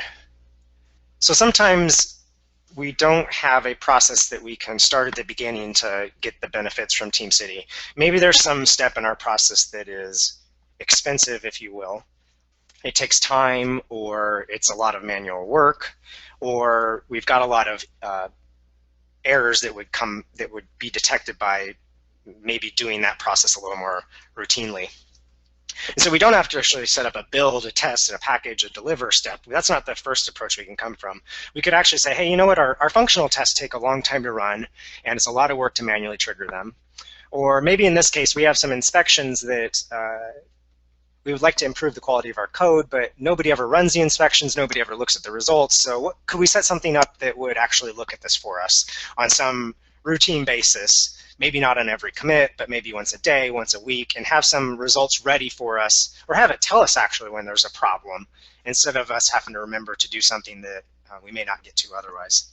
So that's where we can actually just say, hey, in our delivery process, this step is where the pain is at right now. Let's tackle that, and then the time we save there, we can then invest in the rest of that delivery process.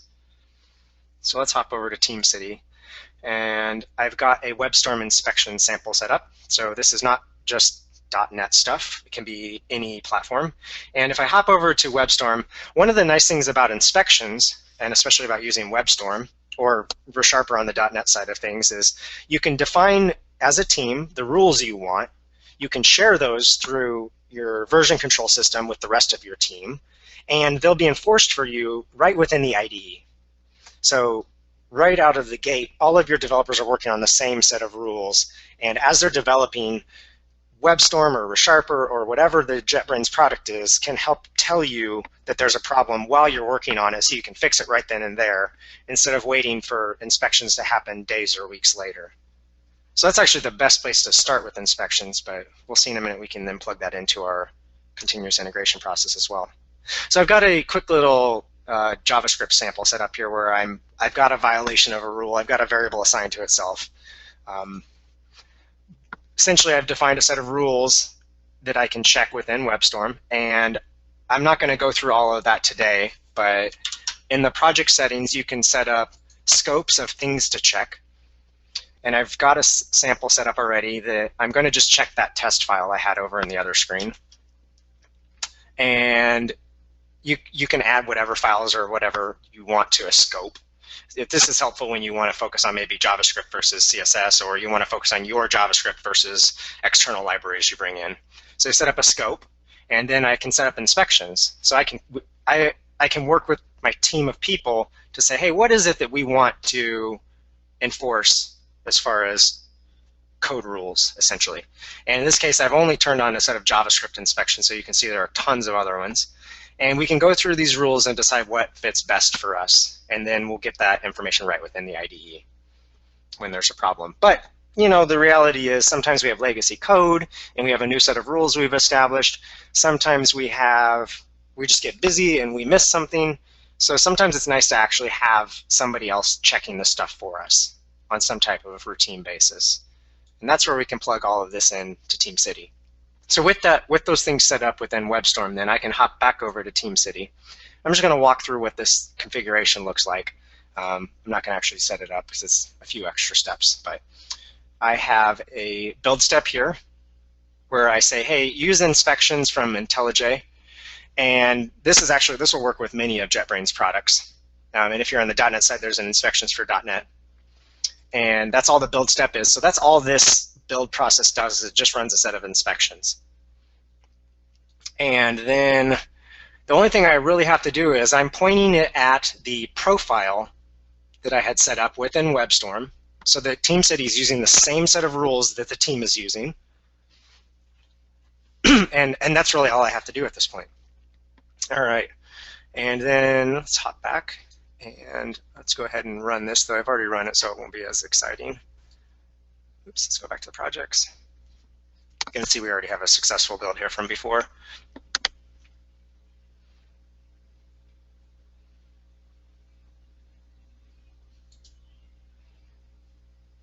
And you can see that we don't have any errors, but we do have a problem. We can view the inspection report. And you can see the exact same error message, or sorry, warning, I guess, if you will, is coming up here that was coming up within the WebStorm IDE. So it's just a nice way to have TeamCity, again, providing a safety net for people. So if we forget these things, we can find out about it.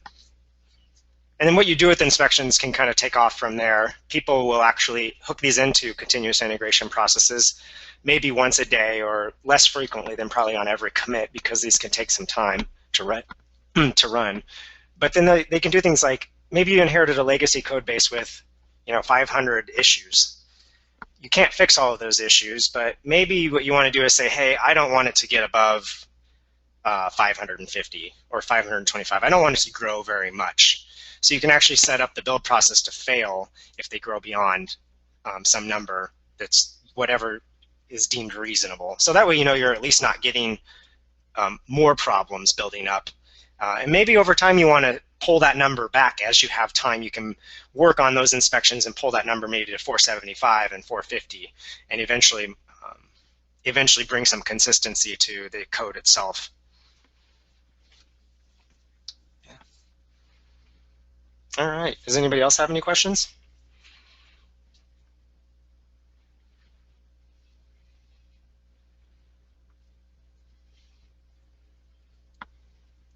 So there's a question about code signing.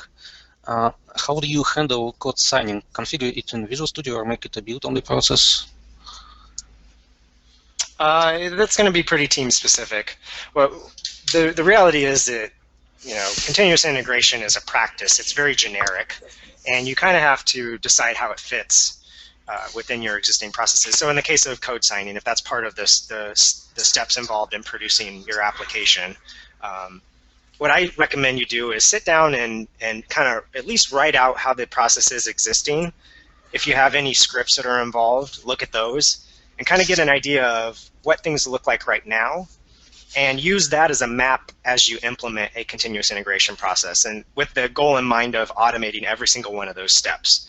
Now, whether you automate that inside of TeamCity with build steps, or maybe you use an external build tool like MS Build or Rake, that's kind of a decision you have to make yourself as to where that fits in your development process and what gives you the biggest bang for the buck.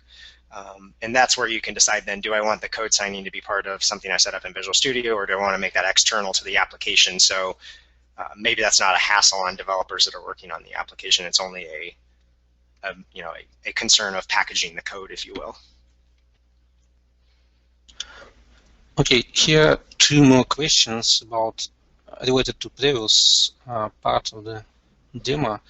The first one, can you elaborate on snapshot versus artifact dependencies use cases? Yeah, and another one is related. Can you show us an example of a build pipeline? Actually, yeah, we kind of did. Okay. Let's hit on this again. So let me do the build pipeline, because that one's the easier one to visualize. So by setting up dependencies between builds, you can start to form a set of what is in TeamCity it's called a build chain. In your build pipeline, I guess it really depends on what you're looking at. We saw that first slide where we were talking about. Let's go back one here, where we were talking about continuous integration just being this piece where when people share their changes, the code is built or the application is built and it's tested and it's packaged. And in this case, then we added a delivery step. So this is what I would kind of see as the beginning of your build pipeline, if you will. Now, whether or not you compose that with separate builds in TeamCity really depends on your project, though most people do split things apart because you don't want to necessarily deliver every single time somebody makes a change. There's a lot of problems that can come along with that. That said, if you have a really small project, or maybe you're just kind of spiking on something, maybe you do want to deliver on every single build, so you could put it all together in one build within TeamCity. But then the nice thing is, like we demonstrated, is you can split things out into separate builds, and you can trigger them separately. So whereas a commit step actually triggers every single time somebody is changing and sharing their changes, the deliver step is something that's manually triggered. So it's something that somebody decides not only have all the automatic tests passed, but maybe we've done some other validations to know we're ready to move it into a test environment. Maybe that's as simple as we've got a build ready in the commit stage, but we haven't talked with any of the external testing resources we have, maybe within the business or otherwise, and we need to let them know we're going to roll out a new version of it before we go do that. So then that's the nice thing about splitting this out, and you can actually get a build chain to start looking like your build pipeline, actually. And you can add more steps to this too. So maybe this is actually not deliver, but it's deliver testing, and maybe you have deliver production. Maybe you have an inspections build as well that doesn't happen on every single commit, but maybe it happens on some routine basis, maybe once a day or something like that. And then any successful result out of the inspections then is a candidate to be promoted to a testing environment or eventually a production environment. On the artifacts versus snapshot dependency, let's go back into the deliver, and let's go to the settings on that, and let's go to the dependencies. Oops. Okay, so artifact dependencies is just, I want to grab, and let me pull this up actually and edit this and show the options. Artifact dependency is I just want to grab the results of another build. It doesn't necessarily tie to a specific version of the application. It's just I want to grab some results from a previous build. And you can see that you could do things like the last successful build. So every single time if I had done that instead of from the same build chain, then every time I ran the deliver step, it would just be the last successful build. It wouldn't necessarily be build number 4 or 5 or 6 or whatever. It's just going to be the last successful one. You can do the last pin build. You could do the last finish build. So that doesn't mean it was successful. It just finished. And there's other options as well. And in the case of the demonstration I did, I chose build from the same chain. So that way I know that if I am promoting version 4 of the application from the commit build, I'm delivering version 4 then. If I'm promoting 5, I'm delivering 5. So but an artifact dependency doesn't trigger that same version. That's where you need a snapshot dependency. So you're actually linking back to the same version of things in the previous build. And then if you actually check out the code as well, so in the version control, I didn't actually attach any version control to this project, or sorry, to this build. If I had, the version that I get from version control would be the same as the version from the prior step. And so that's useful if maybe you are working with a language like a scripted language where there's really no build step. Maybe you're dealing with PHP or Ruby or something where you just need to copy some files. And so you can, in your deliver step, then link to the same version, get the same files. You don't have to necessarily package all those files up as an artifact then. You can just go ahead and copy all of the contents from the repository, and you'll know that it's the exact same version as what passed all your tests in the previous commit build. Okay, I just wanted to add that yeah. One of the most frequent uses of the snapshot dependencies is the ability to take one single monolith build and break it down on different parts, and then combine these parts with snapshot dependencies in a build chain. And in this case, you can actually improve the performance of the building, because all those parts can be executed on different agents at the same time, and all of the parts will take the same revision, and so they will be consistent.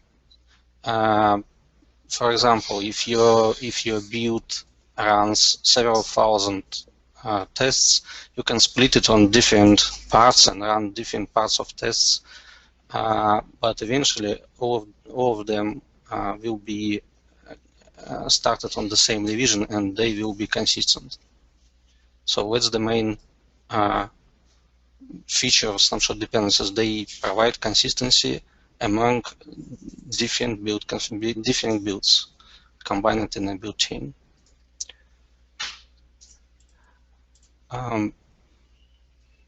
So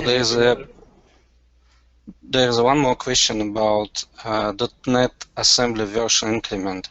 So how do you handle .NET assembly version increment? Does TeamCity support it out of the box? I'm sorry, I'm not certain I understand the question.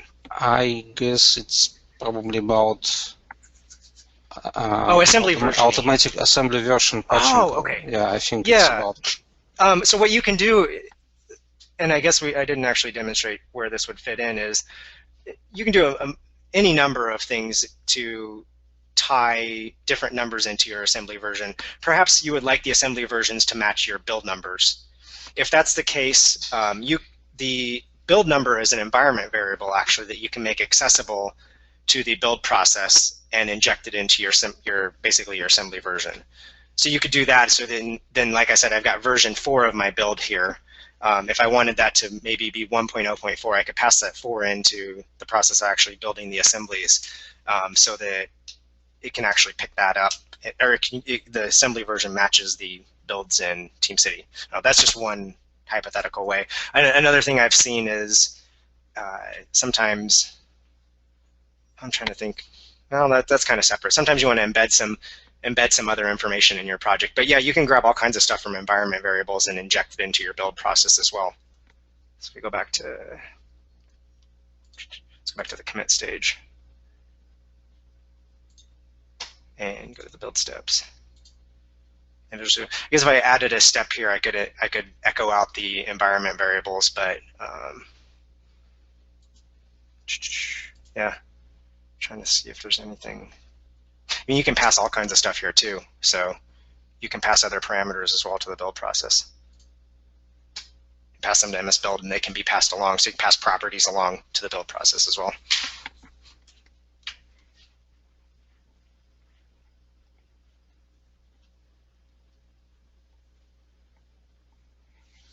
Yeah, and I think if you want to kind of play around with and see what's available, there's these nice little auto-completes that you can scroll through and type through.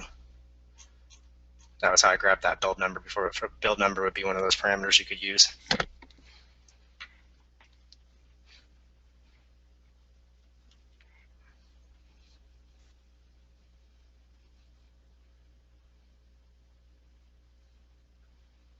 All right, any other questions?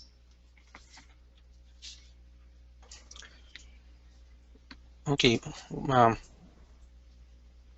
So there is a question about custom report.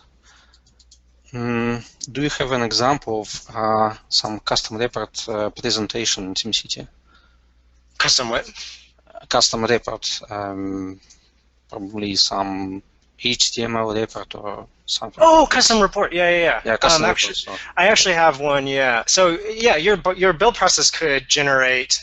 I'm trying to remember where I put this. Your build process could generate any number of things. For example, if you're using Independ to generate some reporting, you can actually then get that to show up as a part of your build process. So let's go back to the projects, and I'm going to add in the. Oh, looks like it's already out there. I forgot where did I put that thing? Sorry. Let's go back to. There we go. Okay, and I'm going to go to the history on this one. And let's go to this one. So in this case, I actually added a tab to the process for Independ, and it can load the HTML report for that as well. So there's several different ways you can do this, but you essentially set up a report and flag it to be copied out of the results of the build process. So inside of this build, I have a build step that runs Independ, right? And then that's going to generate a report. I think I've got it in here somewhere. Yeah, I don't know exactly what I named that one that time, but then I can go pick up that report and add it to a report tab. So I've got a report tab defined here. I've added an element for Independ, and I'm just pulling the Independ report.html right out of the results of the build. And then by doing that and giving it a title, see, I could change the title if I wanted, Independ 2. And then I can go back to, oh yeah, where did I put I need to show that thing. That's weird. Oh, you know what I've got? Nope, show them. I wonder if I hit it some other way on myself.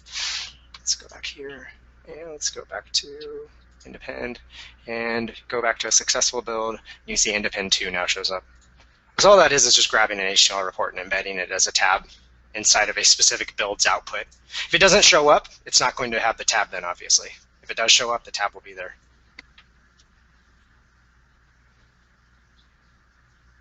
Okay, so here is a question about Java and Maven.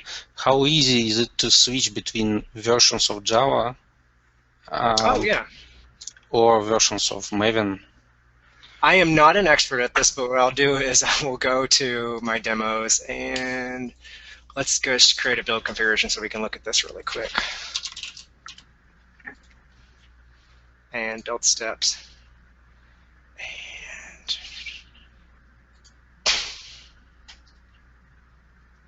oh, I imagine this is probably linked into a particular version of Java, but you can change like in a lot of things that use Java, there'll be an option to change what version of the JDK you're referring to. And out of the box, TeamCity's picked up the one I have installed on my machine, but you can add others as well, and then you can specify those specifically.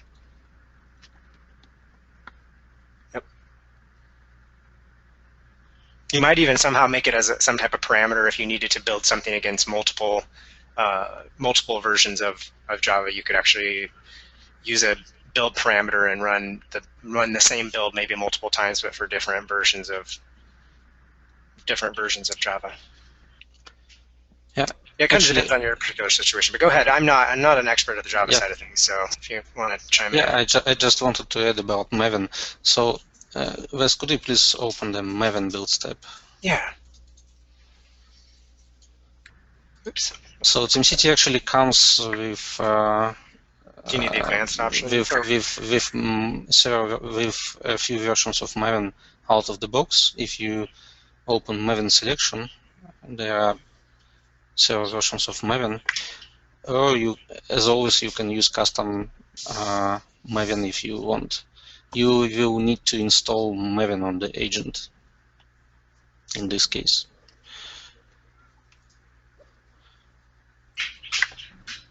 It looks like there's some Java, the JDK versions as well.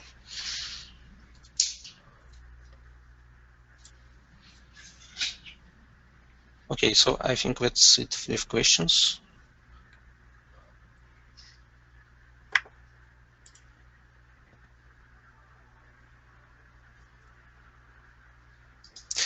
Oh, here's one more question about branch.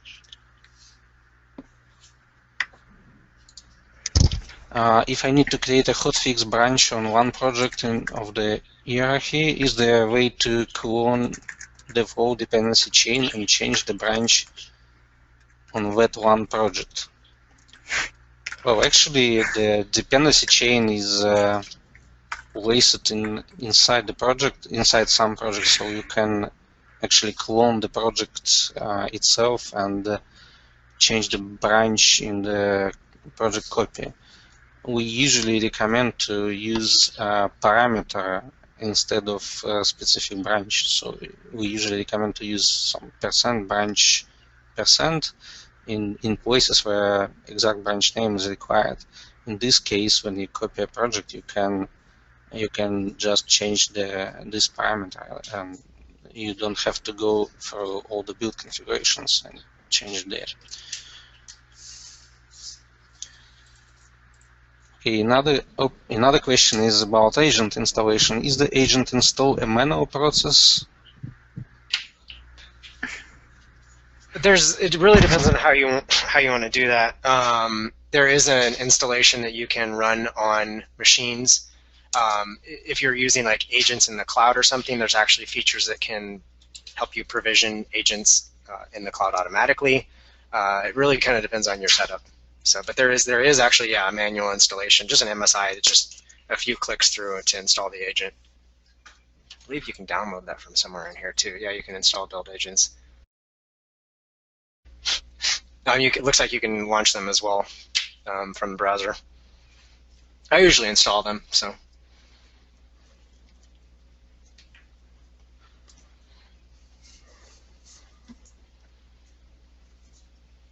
Oh, I think we answered all the questions.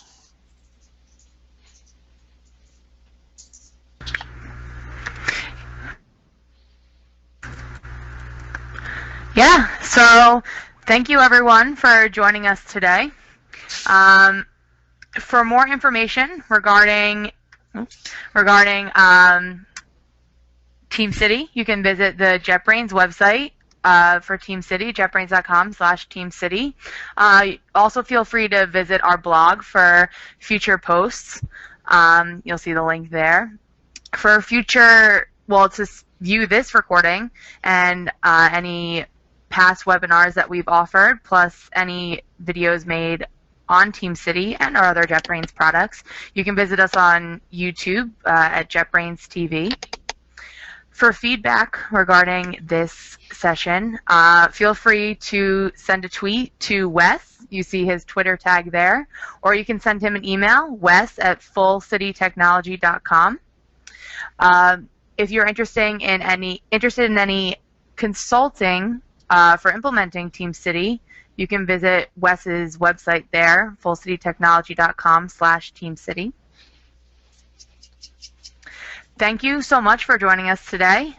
For more information on TeamCity tips, product tips, and also to register for any upcoming webinars we hope to offer more in the future on TeamCity, feel free to follow TeamCity on Twitter @TeamCity. Thank you so much. Have a good rest of your day.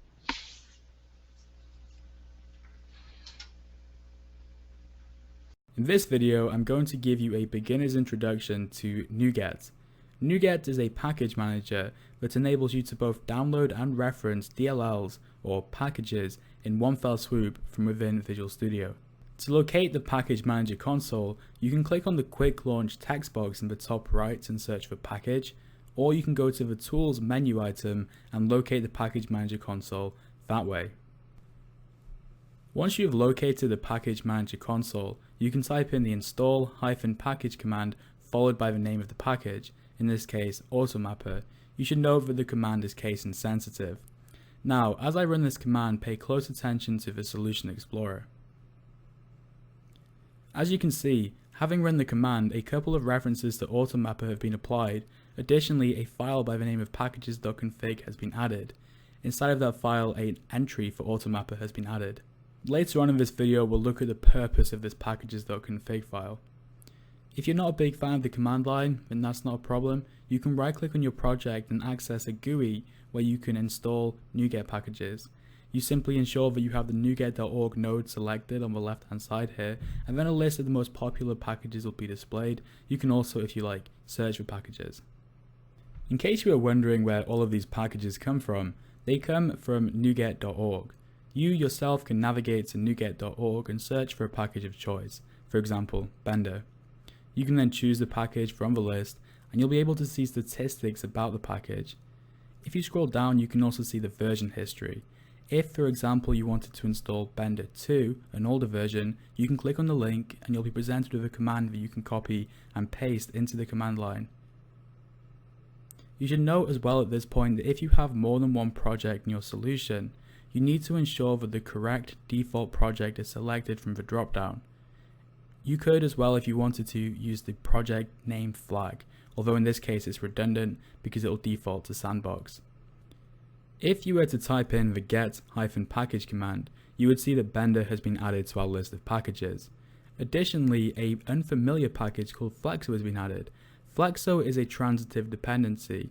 That is, Bender itself depends on another package called Flexo, and Bender needs that package to function, and so Nuget has brought in with Bender the Flexo package.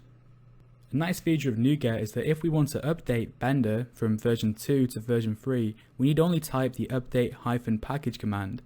And as you can see, if I type in get package again, Bender has been upgraded to version 3 with just one simple command. Earlier I told you that we would revisit the packages.config file. What is the purpose of logging all our dependencies? Well, if you were to hypothetically close Visual Studio and delete the packages folder created by Nuget, as well as the bin and obj directories where your output is produced, you'd basically be missing all of your local DLLs. You would be screwed if you return to Visual Studio because you're missing dependencies. Because of that packages.config file, Visual Studio can identify that you're missing packages and it knows exactly where to find them.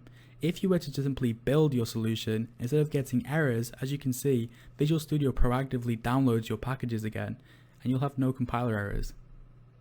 If you actually want to remove a package, you can use the uninstall-package command and specify the name of the package you have locally. Now, in the case of Bender, we have those transitive dependencies, and if we were to only remove Bender, only Bender would be removed. It's important that you use the remove dependencies flag to remove both Bender and Flexo. As you can see, if we look at packages.config, they've both been removed. That, folks, has been the basics of Nuget. There's a fair amount more to explore. I recommend that you go to nuget.org, look at the documentation. In particular, there's this package manager console PowerShell reference, which basically touches on the same commands as I have, only it gives you a full list of the potential parameters and a description of each of them. If you browse through this, you'll be an expert at using Nuget, no doubt. Thank you for watching. All right, so in the last webinar, we got a good start talking about how to set up a continuous integration process with TeamCity in the Getting Started with TeamCity webinar. And we went through a process. We're going to kind of give an overview here, and then we're going to look at how we can take those same principles that I talked at the beginning of the webinar about, and how we can build upon those to further improve how we develop our software. And so in the last webinar, we kind of started out looking at we've got versions of our application here, hypothetically maybe versions 1, 2, and 3, and we looked at how we can take a specific version of our application and how we can compile it, make sure that things compile and the compilation process isn't broken, how we can unit test it and make sure that our tests are passing, and then how we can package it up at the end. And we kind of referred to all of this as, and created what we referred to as a commit build, because it runs every single time we commit something to the application, every time we make a change. It's a sequential set of steps, basically, to kind of give us a first level of feedback if there's any types of problems in our application. And it works really good to help us kind of find out about things and catch problems and get moving a little bit more quickly with how we develop our software. But what if we wanted to take the results of this commit build that gets done every time our application changes, and what if we wanted to do some more testing of our application? For example, maybe we have a web application and we'd like to do some testing in various different browsers. And we traditionally may have a lot of automated tests for this, or we may have some manual tests, but whatever it is, maybe it's going to take a long time. So it'd really be nice to take those tests, and as soon as we get done making sure that the basics, the things compile and the unit tests run, it'd be nice to automatically kick off more lengthy testing as well.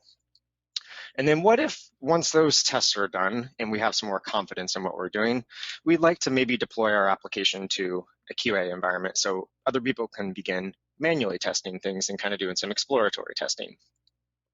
So that's what we're going to kind of talk about today, and we're going to look at what this can enable you to do, and we'll look at how we set these up in TeamCity. These are what are known as, this is what would be known as a build chain in TeamCity. It's where we can take builds which run sequential steps, and we can form more complicated sequences with them, including running things in parallel. One of the reasons we may want to do this, I mean, we could shoehorn all of this stuff into the commit build we started with. We could run the tests after we get done packaging, but it wouldn't be easy to do that in parallel without some extra work. And if anything went wrong along the way, say perhaps just part of the deployment failed, maybe the network dropped or something to the QA environment, we'd have to start the entire process all over again and wait for all the testing to complete. Whereas if all the testing had already completed, perhaps all we need to do is just try to redeploy the application. So if we break things apart, we can actually retry things as well. So with all these kind of secondary needs, or the next things we may want to do, we need to kind of take a look at and understand how we can form dependencies between builds in TeamCity, so we can hook these things together and orchestrate further builds to kick off after our continuous integration process that we discussed in the last webinar has completed. One of the things we're going to need to do that then is we're going to need to take that packaged application, and we're going to need to be able to share it with the build configurations to run tests. So once we get done packaging up, say, version 3 of our application, we'd like to take version 3 of the application and put it through some functional testing, for example. And obviously, we're going to need the application that was built at that time then to test it. And then once we're done testing the application, we'd like to then actually be able to deploy it. So to deploy it, we're going to need to get access to the package as well. And this type of dependency in TeamCity is what's referred to as an artifact dependency. It gives you the ability to basically take the output of a build process, in this case our commit build as part of our continuous integration process, and share it with other build configurations so that you can form these more complex build chains. Now, this might work just fine if things aren't changing very quickly, but as we adopt continuous integration and we begin sharing our work more frequently, perhaps in the time it's taken to even just package the application, or especially when we're running through lengthy functional testing, perhaps versions 4, 5, and 6, or basically perhaps our application has new changes to it. With artifact dependencies alone, when we go to deploy the application, if the testing, for example, had taken a long time, we may have tested version 3 of the application, but then end up deploying version 4 of the application if we're only using an artifact dependency. So while we know that version 3 of the application tested successfully, we don't have that guarantee for version 4, so we don't want that to happen. To deal with that, there's a second type of dependency in TeamCity, and that's what's known as a snapshot dependency. And snapshot dependencies do two things. First of which is what I was just referring to, is that they allow you to ensure that in a build chain, that the same version of your application essentially, or you're working from the same sources of your application in every single build in that build chain. The second thing they do is provide some ordering.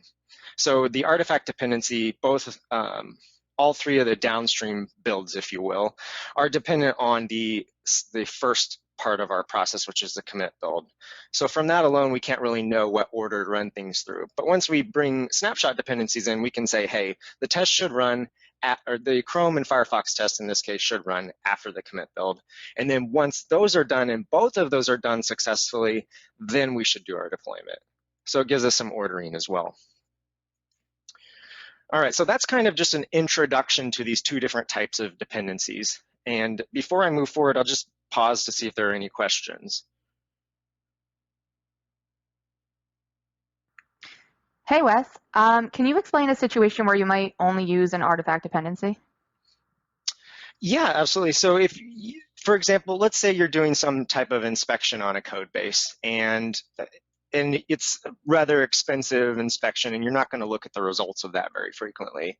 In that case, you may just want to grab the latest version of your application on a nightly basis and do a set of inspections. And you don't really need to have done those inspections for every single change to the application.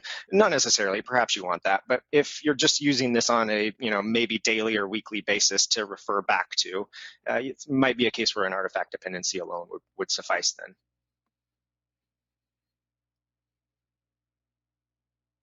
All right. So today I've got a set of examples that I'd like to walk through just to kind of help explore what we can do as we move beyond continuous integration. And all of these examples, I've tried to go back to the principles of continuous integration that we discussed at the beginning of the last webinar and just take those same concepts that allowed us to do something really cool with continuous integration and take those same principles and allow us to kind of continue onward with them and do even better stuff down the chain, if you will. So the first principle that I want to talk about is just feedback and failing fast. So as a part of continuous integration, we do that so that we can get information about perhaps our build is broken, perhaps our unit tests aren't passing, perhaps our application doesn't package. So that starts to give us quite a bit of really good information. But as we were just pointing out in the last example when I was explaining build chains, perhaps we have some testing that's going on. And perhaps traditionally, we only have a single person, whether the tests are automated or manual, to run through those. And so it takes a really long time to get through a set of tests in Chrome, Firefox, and IE. And so we either maybe cut back the tests we do in each of those browsers, or in other environments, we may cut back the tests we run every single time our application changes the downstream more lengthy functional tests, or we may just have to wait a really long time to get that feedback. So to continue this idea of getting feedback faster, we can run those tests in parallel and find out much sooner when there's a problem. And not only in parallel, but we can kick those off immediately after a version of our application has passed the commit phase or the commit build. And so there's no delay in then actually spinning up that testing process. So this will help us get feedback a lot faster. And then since we've run the automated tests automatically, we can then, once those complete, we can actually then move on to deploying to a QA environment immediately as well, so that people can start manually testing things out. Perhaps even the customers can get into environments like this and start providing feedback. All of this allows us, by automating this, to make it happen much quicker by doing things in parallel and get to a point where we can even get manual feedback faster as well. So I'm going to walk through setting this up in TeamCity. And since I just did a very general overview of what dependencies are, we're going to use this hypothetical example to kind of illustrate how we can set up those dependencies. Okay, and so today I've organized the different demonstrations into separate projects, and if you aren't familiar with projects in TeamCity, they're kind of just like folders on your hard drive. You can organize files that I like to think of as build configurations inside of those folders. So projects is kind of like a folder structure. I've organized a set of folders for the different demonstrations we'll walk through, and the first one is this parallel testing scenario. So I'm going to open that up, and just like on that slide, we have 5 different builds that are going to be involved in this. There are 5 different sequential processes. We start with the commit build, a lot like the continuous integration build we did in the last webinar, and then we're going to run 3 sets of tests in parallel, and then at the end, we're going to deploy to a QA environment. To kind of help you understand the snapshot dependency setup a little bit better, I've already pre-configured the dependency between step 1 and all of step 2. And by the way, I like to number these steps as we get into more complex build chains. That's a personal preference, but I like to number them, so even when I'm looking at just a list of the builds, they're in order, and I can also mentally understand what order things flow through. So anyways, I'm going to go over to the project settings. Since all of these builds are in the same project, we can hop over and look at their configuration. And since we're doing testing with just basically a different browser each time, I've set up actually a test template. And this is a good feature to use, especially as you get into partitioning your tests, whether you're running a subset of tests and then trying to run subsets in parallel, or you're maybe running on different operating systems, or in this case, you're running in different browsers. Oftentimes, there's just 1 or 2 parameters that vary, and so it's nice to use a build configuration template so that you don't duplicate that configuration. So I have this test template, and you can see it says it's used in 3 configurations.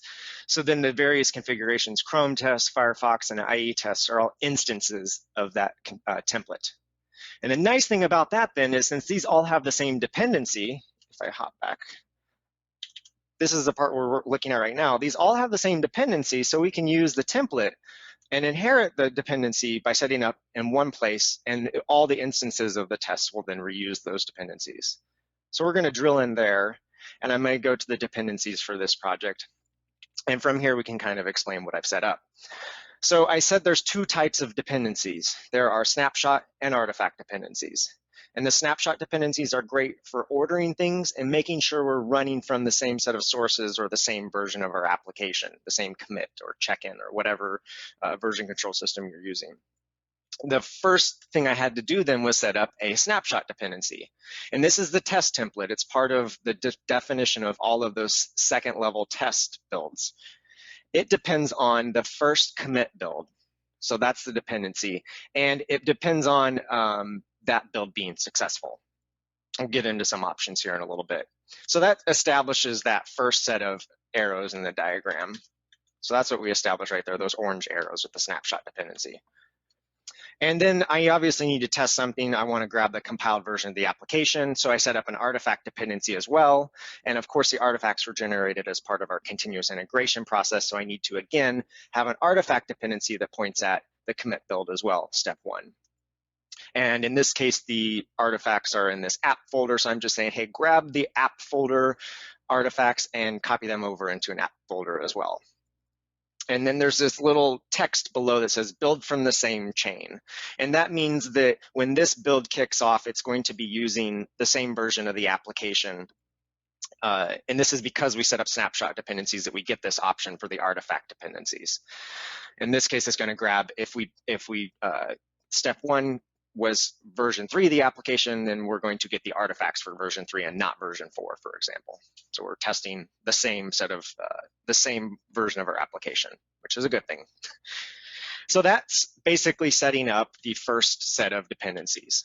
Now the next thing we want to do then is set up, once all of these tests complete, it would be nice to then deploy that to an environment so people can begin manually poking at it. And that's the dependencies I've left for us to go through today. To do that, I'm going to hop back to the project that I've got all these builds in. And it's a nice idea to put, at least have one project for a build chain to kind of isolate it from other things. Now, as your build chain maybe gets more advanced, or whatever your application is set up, you may want to partition that project a little bit with sub-projects. But it's at least nice to keep the parts of a build chain in their own project just so they're not mixed in with other builds for other applications. Okay, so we want to hop to the deploy to QA because we've already seen how the first 4 are wired together. Now we want to wire up the deploy to QA to kick off after all of the tests have completed successfully. So I can drill into that, and I can go to the dependencies for it. And I can say, hey, we need to add a new snapshot dependency. And this time, I'm going to go to the project we have here, and I'm going to say this one is dependent on all of the step 2s completing. So all of the tests completing before this build is going to run. And then I have some options here at the bottom. And probably the most important one to point out is perhaps even if some of the testing failed, perhaps you would still like to deploy the application to a QA environment. You may just use the test to go back and start working on something, but you'd like maybe the default isn't in this QA environment. It's not that important for all the tests to have passed. If that's the case, then you can run this build even if a dependency has failed. But I'm going to leave that off, and you probably normally wouldn't turn that on. But there may be a situation where you would like to just deploy anyways, and so there's that option. And I'm going to save that. So that set up the other set of arrows in our application. That just set up when the Chrome, Firefox, and IE tests complete, we'll kick off our deploy to a QA environment. And of course, if I want to deploy the application, I also need an artifact dependency as well to grab the artifacts. And so I can add a new artifact dependency. And again, I want to drop down here. I want to go to my project where all my builds are. I'm dependent on, again, going back to the continuous integration output. And I don't want the last successful build. I want to do the build from the same chain. And so it's really cool here is even though this build doesn't depend on the first build, because the builds it depends on depend on the first build, so hopping back here to our diagram, deploy to QA doesn't depend directly on the commit build, but it needs artifacts from it. Because of the dependencies in the snapshot, because of the snapshot dependencies we set up, the chain here, it can access, not only can it access that, the output of that continuous integration process, it can also be a part of the chain as well, so that not only have we tested version 3 of the application, we're also going to deploy version 3 of the application as well, and not version 4 or 5. And again, I'm just going to grab the app folder and copy it locally, basically, and then I can save that. And so that establishes me going and grabbing the artifacts. So we've got the artifacts and the ordering set up, and we're forming a build chain that's using all of the same version of the application throughout now. That's all we really have to do to set up that process. And then let's take a little bit of a look at what this looks like back in our project. And I've done this I've obviously set this demonstration up in advance, so there are some build chains we can already look at. If not, and this were the first time you had just set up a build chain, you could run the build chain, and over in the build chain tab, you'd be able to see it. That same diagram, though, since I've run this before, and I'll hop back here. So this same diagram here is pretty much what's replicated in TeamCity in the build chains tab. So we have our first continuous integration process commit build, and then subsequent test runs, and then the deployment to a QA environment. And at this point, this has all been run through already, and we'll look at how to trigger this process in the next example. I just wanted to get us a chance to see what it looks like in TeamCity. And you can see the arrows here are forming the dependencies between builds, so it's very easy to understand the build chain or the build pipeline, or a deployment pipeline is another way to refer to this. All right, are there any questions so far?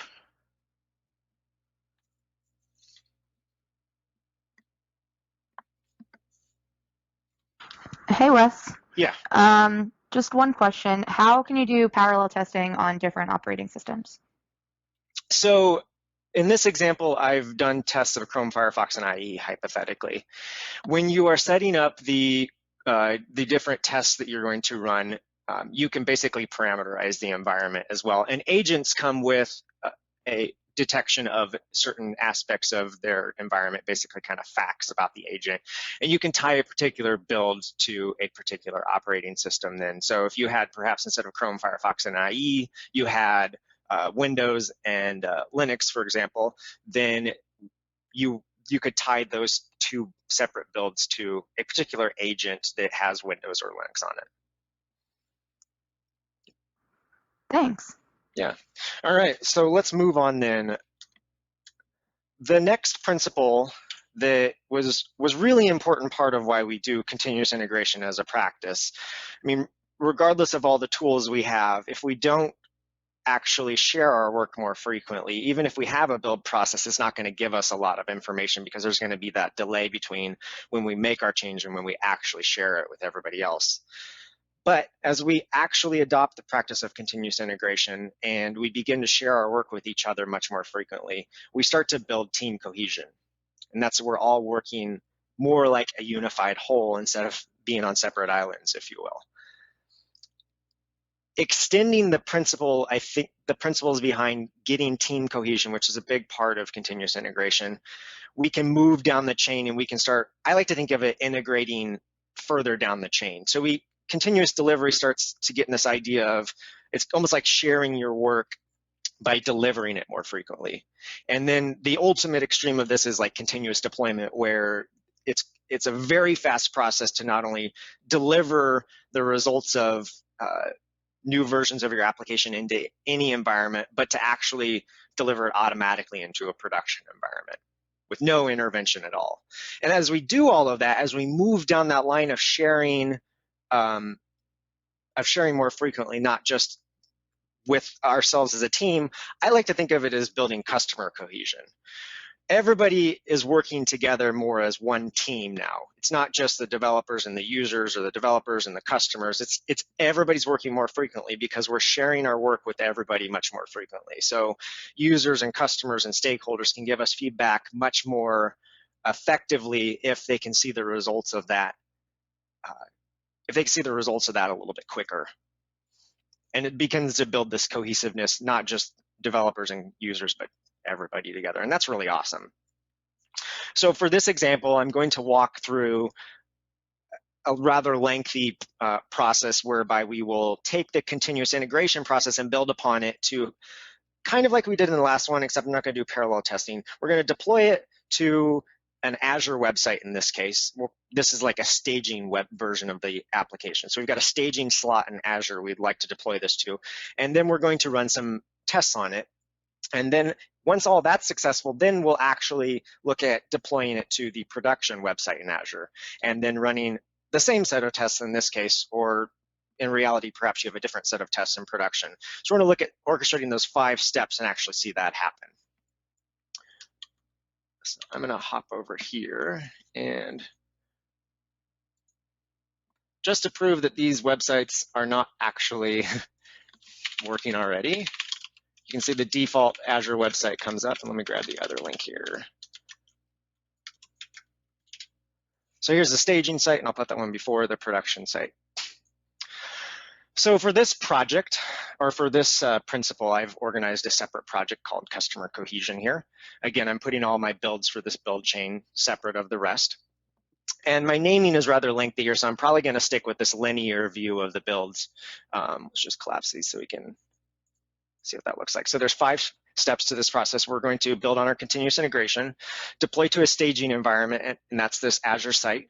Then we're going to run page speed tests on this, and I'll explain why in a minute. And then we're going to deploy to production, which is this other version of the site, and we're going to run the same set of tests there.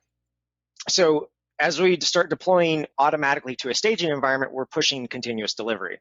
As we automate everything to deploy to production, we get into that continuous deployment. And naturally, then we are going to be giving our users what they're asking for, essentially much more quicker. And and of all of the processes automated, so we don't have to really worry about it. We can just focus on making the changes we need to make to our software. Okay, so let's just kind of run through what this looks like. So the commit phase is, again, just our continuous integration process. Steps 2 and 3 get us more towards that idea of continuous delivery because we can actually deploy it into a staging environment in this example. So I'm going to actually run that just so we can see it actually, see the site get updated. So, and I haven't set up any triggering for this.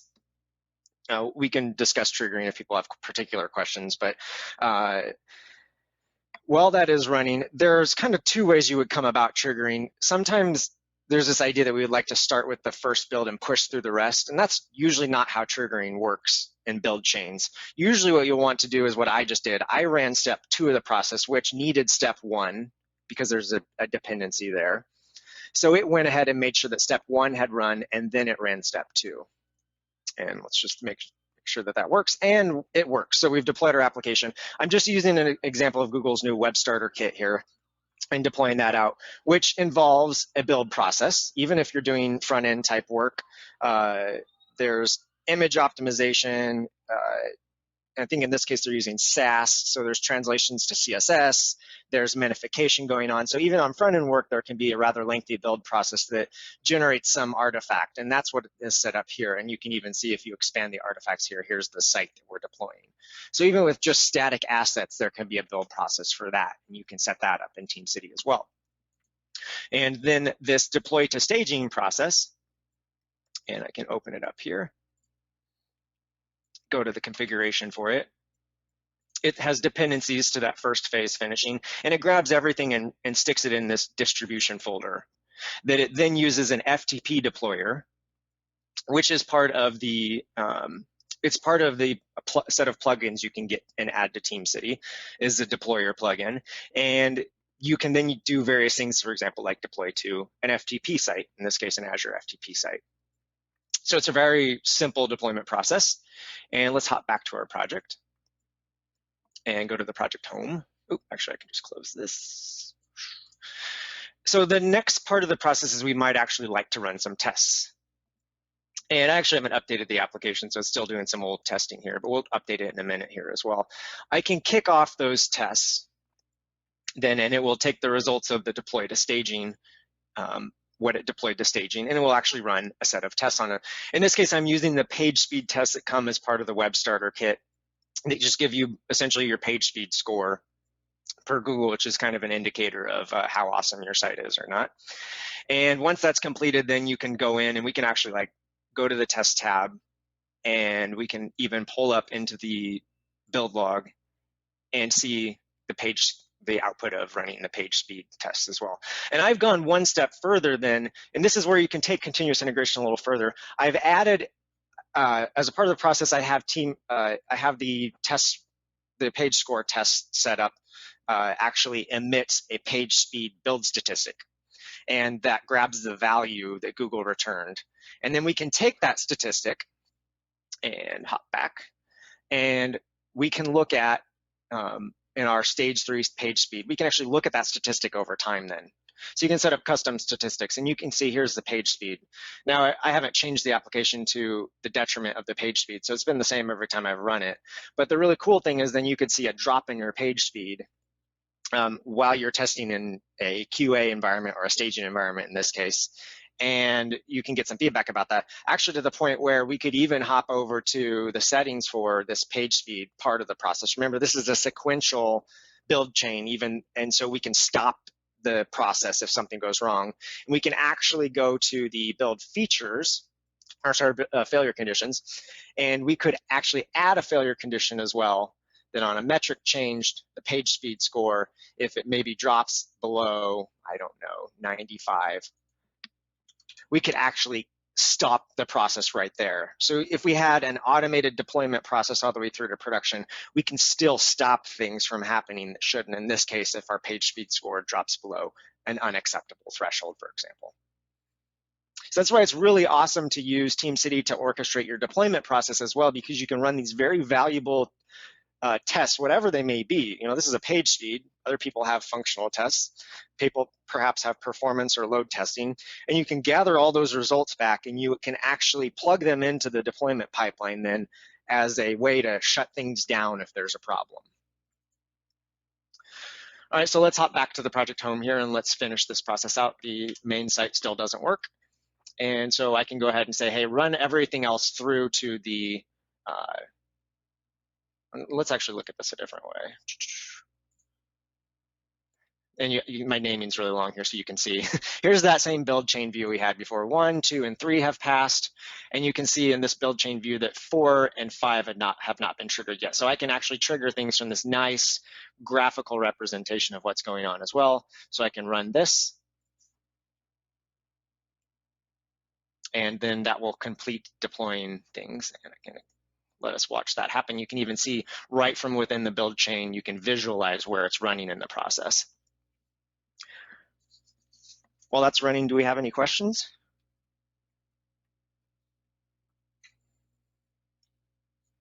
Hi, Wes. Yeah, a question from the audience. Can you please explain how to define and use custom metrics? Yeah, so it's actually stuff I kind of set up in advance. There are different configuration files. They're a part of the TeamCity configuration, and you basically can go in and it's just XML. You make some modifications at the appropriate place, whether it's a build level or a project level, and you just say, hey, this is the metric I'm going to be emitting. And I was just using a couple, actually there's a rather couple of different moving parts there. I showed you the one part, which was, let's open that up. Whatever your build tool is needs to generate some output for TeamCity to detect the statistic. So over in the config, let's go over the tests and look at that again. I kind of showed that in the build log output. So you can see as part of the page score, in this case it's using Gulp as a build tool. Part of that task then is to generate the page speed, and then it takes it and it emits this message that TeamCity will pick up then. So TeamCity picks up the page speed from this output essentially from your build tool, whatever your build tool is. If it can output stuff like this, and there's a whole page describing this in the documentation for TeamCity, that's the first step. The second step then is to say that you want to add a custom chart. So I added a chart to that, part 3 of the process. Oh, and it's completed here, so we can look at that in a minute. But I've added a chart to the stage 3 page speed test, sorry. And so that makes it show up in the statistics then that I can plot page speed. In this case, I'm doing mobile page speed. I could actually have done desktop as well, and then I could plot 2 different statistics on this chart then. And so the last piece, and I can even, it's just XML. The last piece, and there's good documentation on it, the last piece is actually saying this is a build metric, and that goes into the TeamCity configuration as well, so that when I go over to the failure conditions for a particular build,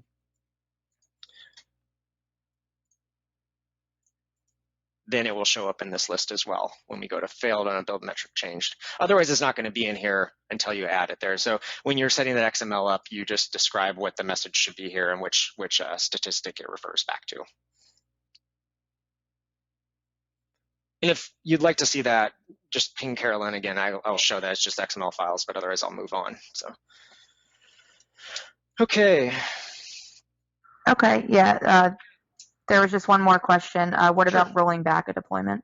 Yeah, absolutely. I actually need to do, we'll change the application in a minute here, and I'll add rolling back to my list. And Carolyn, if I forget that, remind me once I get done with, we're going to change the application and see that flow through as well. So I refreshed the prod site here, that deployment is done as well. So we can see that then. If we go over to our application and grab that, and we make a change, and we just say change. Let's not put that in the title. Let's put somewhere where you will see that. Yeah, here we go. Let's put it here. Change. Okay. So we change our application, and we pull up, and we go ahead and we say change header to include change. And we stage that, and we commit that then. And I don't have any triggering set up automatically, but you would obviously have some level of triggering set up to kick this off. So to see that, let's go to the project homepage, and shortly here you should see it say pending. I don't have the polling threshold set up very frequently, so that will come up. There we go. So it's detected a change in our version control system, and it's ready to rebuild a new version of our application. We're on 17. It will build 18. So let's just go ahead and push. Let's kick that off to run through step 3 of the build chain. So you can see it's queued up 3 different builds as part of the build chain. And if we would like, we can click into one of those and actually see what's going on. And this is just a different way to visualize the dependencies that are running in addition to the build chain. I think that this is a little better representation of what's going on. So it's in the middle of compiling things, and then it will kick off the deployment process thereafter. Perhaps that's, oh, it's already running the deployment. Cool. Yeah, I'm impatient.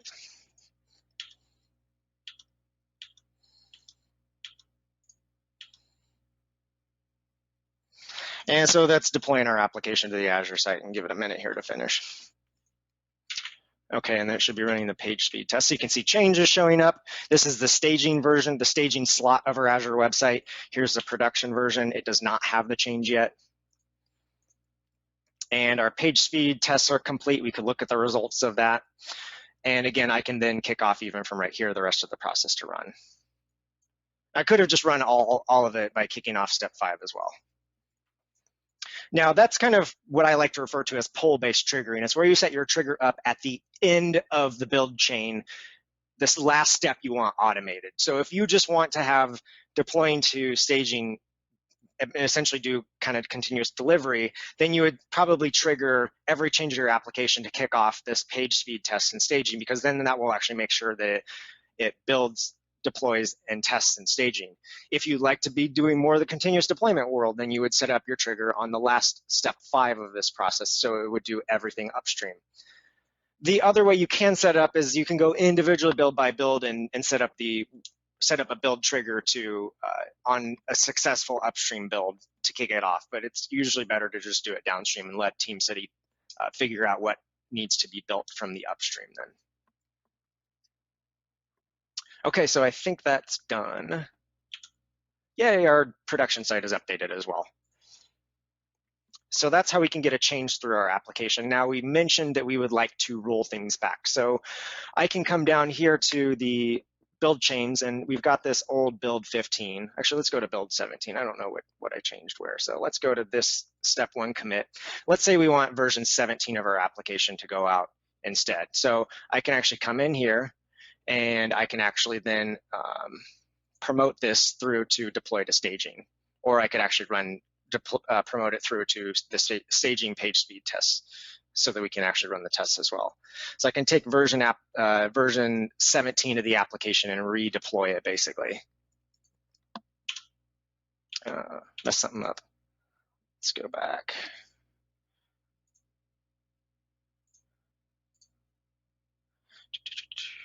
I may have just screwed that up. Let's do this. Let's go to 18. Yeah, let's go to, commit. And let's go to our history, 17 again. Actually, let's promote this just to the deploy to staging.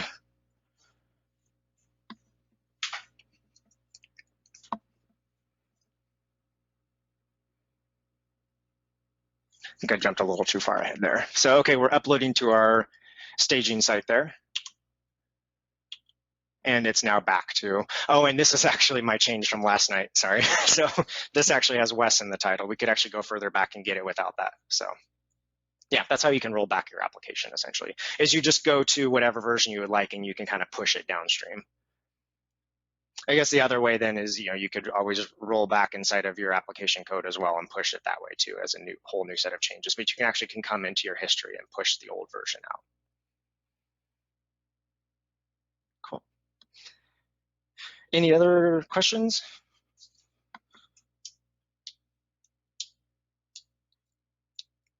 All right. The rest of these I won't get so complicated on and so detailed on. I just kind of want to hit on some other, I think, important principles that we can extend to move beyond continuous integration. And the next one is, I like this one a lot.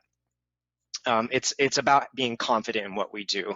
And if anybody's been kind of listening into the whole TDD is dead discussion, I think confidence has been talked about a lot. And that's one of the important things about deciding when we apply certain practices and when we don't.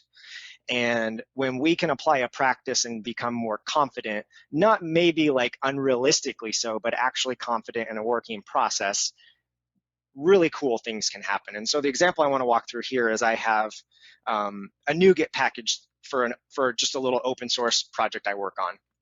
And traditionally, if I'm working on this Nuget package and I would like to release a version of it, I have to make the changes to this project, and then I actually have to make sure things are tested, and then I have to actually deploy the package. So it's a prime example of where we can bring in continuous integration to create the package, in this case a Nuget package. It could also be like a Ruby gem or a package in NPM or a package in any tool you're using. And so continuous integration helps us compile, test, unit test, and package up, in this case, a Nuget package. We can move beyond then and add more confidence to what we're doing by running integration tests. In this example, I have a provider for the new ASP.NET Identity Framework, and it's for MongoDB. So I actually want to run a set of integration tests with MongoDB because that's just a better way for me to actually test that the package works. There's not a lot of unit testing I can do, and with it, I don't like to take MongoDB out of the equation. So I can then, every single time I make a new change to the application, not only will the Nuget package get generated, it will also run integration tests against MongoDB, just in case I forgot to run them myself. And then once all of that's done, that's kind of my checkoff, right? So if I have done a good job of thinking about the feature and how it's valuable and implementing it and putting some thoughtful tests into it, not just mocked out unit tests that get picked on as part of the problem with TDD, but actually do integration testing as well, then I'm ready to publish the thing for other people to use. And so I can then wrap up this build chain by actually publishing the package to the official Nuget feed. What this enables me to do and what this can enable us to do is there's not this mental barrier in our heads anymore when somebody asks us to make a change to whether it's our own application or an open source project. We can focus all of our efforts on making the change and thinking about the appropriate level of testing of that change and working with the person to determine that and working with testers to determine that, or whoever it is that's implementing it. That's our focus.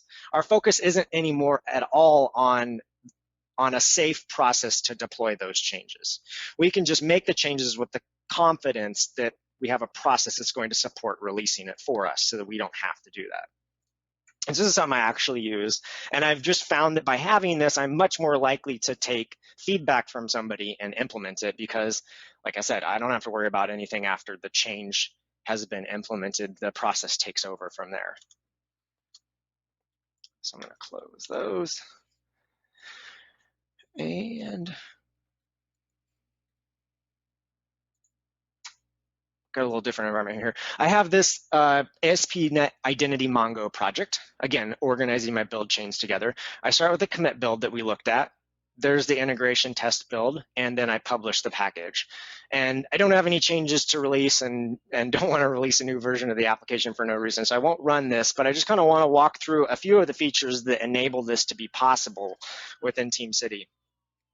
So one of the first features, and this was in some of the last examples I had as well, I just didn't point it out, was the build numbering. So in the commit stage, we only want to run and generate our application or build our application and package it once. And then we want to reuse that all the way throughout the process, just so if for whatever reason in the packaging process something changes, if we rerun it again, we don't introduce any types of defects in the process. We've built this version of our application. We've already unit tested it, so we don't want to have to do all that again in a subsequent step. So then an important part of that is whatever version of the application we've built, it would be nice to tie a meaningful number to it. And so at this point, I'm on this is on a 1.0 release of this package. And then every time a new version of it gets generated, we update our build counter and add that as well. So we form a number for this NuGet package, a versioning scheme off of incrementing the build counter and forming this more meaningful build number than within TeamCity. So TeamCity originates my build numbers, and that's a really great thing we can do with TeamCity then, so we're not doing that by hand and trying to keep track of that somehow. So then you can see that 1.0.10 is the current release of this, and if we look at the history, I have that over here, you can see 09, 08, 07, etc. So we can actually see the various versions, and here's where I actually started using the numbering from TeamCity. So we actually can keep a history of that then, so that's fantastic. And then the nice thing about build chains are we can actually pull configuration parameters from upstream builds just by the fact that we've chained these things together. So in the integration tests, when I go in to edit the configuration settings, and under the build number format versus the, let's look at the commit one again. So I'm going to open these two up. So this one is just using its own build counter. This one, however, has got all this gobbledygook, but basically what this is pulling an upstream from that ASP.NET Identity Mongo project, the commit build. That's how that naming was formed, and it's pulling the build number. So this pulls the build number off of the commit build that triggered this build. So because we're using the same version in every step, we can then reuse our build numbering across the builds as well. So then that's where, oops, sorry, close that. That's where then you can see 1.0.10 here. And then I just like to tack on the end the actual build counter for the integration test, because you can actually rerun the integration test at any point if you wanted to just make sure that they work. You can come in here and re-trigger them basically, and then you'll get assigned a new build number. So even though I don't have a new version of the application, I can see that here in the history. We can even kick off one. You can see I've run the integration test twice on version 1.0.10 of the application, and I'm running it again. So I like to tack the build counter on. Each build has its own counter. I like to tack that on the end just so I know which run it was. And then I also share that through to publishing it. And by sharing that all the way throughout the process, then I can, in my mind, understand what's going on just from looking at TeamCity. But also, there's a few more features that enable me to actually then use that number as part of the NuGet package itself. This is just the build number in TeamCity. If we look at the commit build while that's running, and I go over to the configuration settings, and let's go to the build steps. And in the NuGet pack step, you can see that I'm pulling, this is step 1. I package the application in step 1, and you can see it's pulling the build number from that step, the 1.0.10, and actually using that as the NuGet package version as well. So that means my NuGet package is aligned then. So when I pull that from the official NuGet repository, off screen, you can see 1.0.10. If I do show all versions, there's 1.0.9 and 1.0.8. So the things are lining up between TeamCity and the package I'm actually sharing. And then if I open the application, or sorry, the package up, the next thing that I like to do is make sure that the assembly itself has the same version too, so that the assembly has version 1.0.10. And to do that, I use a separate build feature, which is this assembly info patcher. So if you're doing .NET development, you can use this. It'll actually modify the assembly info file. If you're in the .NET world, you know what that is. It's basically a point where you inject the assembly, you can inject the assembly version. And again, I can pull the build number since this is part of step 1 of the process. Even if it were subsequent builds, since we're chaining things together, we can always access this same number throughout all of it. And I can then actually not only tie the package and all the builds in TeamCity, but also the assembly. So if for some reason somebody comes to me and say, hey, I've got a problem with this MongoDB provider, and the first thing I can say to them, well, is what version you're using. If they don't know for whatever reason, they've lost that, and all they have is the assembly, they can get the assembly version, and then we can tie that back to an actual build in TeamCity to look at things. Or if they have the NuGet package, we can get the version there and tie it back as well. So as a point of centralization, it's great for generating all of your build numbers for your applications and packages and everything else.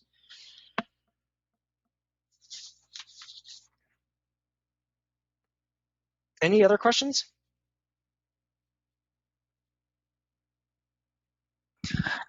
Quick question. Can you access a feed of packages to test the package before it's deployed to the official repository? Yeah, so as a part of the NuGet features within TeamCity, the commit build, right? Let's actually just hop back to the top level here. Let's go to the home page, it's a little cleaner. So these 3 steps of the process actually generate, or sorry, the first step generates the artifacts, which is the NuGet package. I've got it in here. So because we generated that as an artifact, then TeamCity will make that available as part of its internal NuGet feed. So before any of the rest of this even runs in, we could consume that package if we're consuming that feed, and you can get to that in administration and NuGet settings. And oh, that's weird. It's not disabled. Huh. Maybe I don't have the actual server enabled. Yeah, I've got NuGet set up, but I don't have the server enabled. You can enable it, and then you can get access to the feed right here. So you can actually consume this then. Should work. Where did I put that? Maybe I closed it.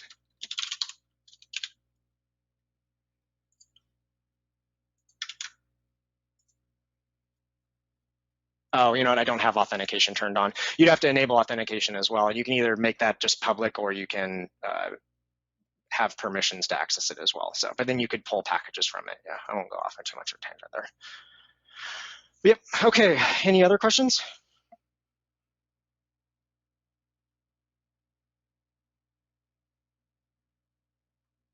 All right. Interrupt me if there are. I'll move on. The last principle I want to build on is this idea of being in a working state at all times, knowing that it's not just a it works on my machine type scenario. Now, we already started to address that by making sure that we compile the application, run unit tests, and package it every time with continuous integration. So we actually are probably in a pretty good working state. But as we move down, as we apply these same principles further, knowing we're in a good working state kind of means knowing before we ever release to production that things are just going to work when we release to production. And one of the ways to do that is to actually use an environment that's very close to production. And to get out of the code side of things here, let's jump over to the database side of things. So if we have a staging environment with a database that mirrors pretty closely to production, we are probably going to have confidence that when we release our application, it will work with the database in production as well. However, pulling that off is oftentimes very difficult. Whenever that's manual, I've yet to see that happen, that database and staging get updated more than maybe once a month. It's usually updated when somebody just finally pulls their hair out and goes and does it themselves. Even if it is automated, it's maybe automated on a weekly basis. But TeamCity can help us automate it even further. So as a part of what we set up in TeamCity, as a part of the project we use to build the application, we can put components in as well to do things like sync our production database back to a staging database. And the assumption I have here is that our production database is it's being backed up on some frequency. So we can access those backups then to restore to a production environment. And let's just look at what that looks like. For this example, I'm going to use MongoDB just because it's a little easier to run through all of this, and I can refresh things here just to make sure that everything's okay. So in production, we have this CRM database, and the easiest way to demonstrate this is I've just blown away that CRM database of ours in staging. And then I can hop back to TeamCity. Put it, there we go. Let's close some of these that we don't need anymore. And on the home page, I have a new project for this. And just have one build here. I'm going to go ahead and kick that off. Now this one, what's unique about it is I'll drill into the settings here. The trigger, this is something I've just set up to run every day at 12 o'clock. So all of this automation we're talking about, sometimes the best automation is just to run something on a daily basis. So now every day at 12 o'clock, we would clone we would take our backup of production and we would restore it into our staging environment for us to be able to test with. And let's hop back and look at that. And there's our CRM database. So it's as simple as that.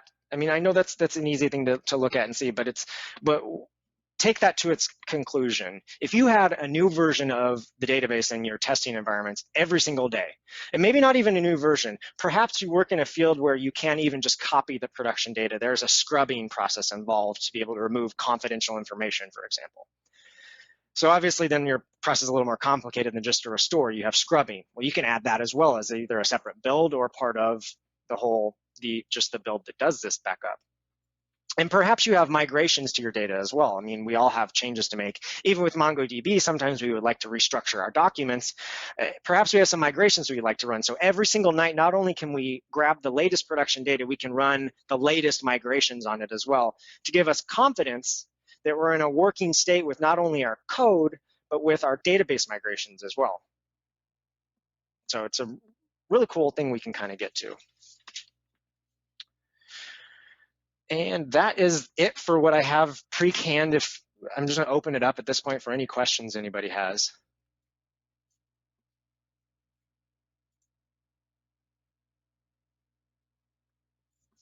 Silence. I think luckily everyone's questions have been answered, so that's great. Oh, fantastic. Yeah, what time is it? Oh, we're pretty close to an hour, so we don't have to run it on any longer. I can ramble. So yeah, the important thing to take away is that, and I want to hop back to that slide, I think, and just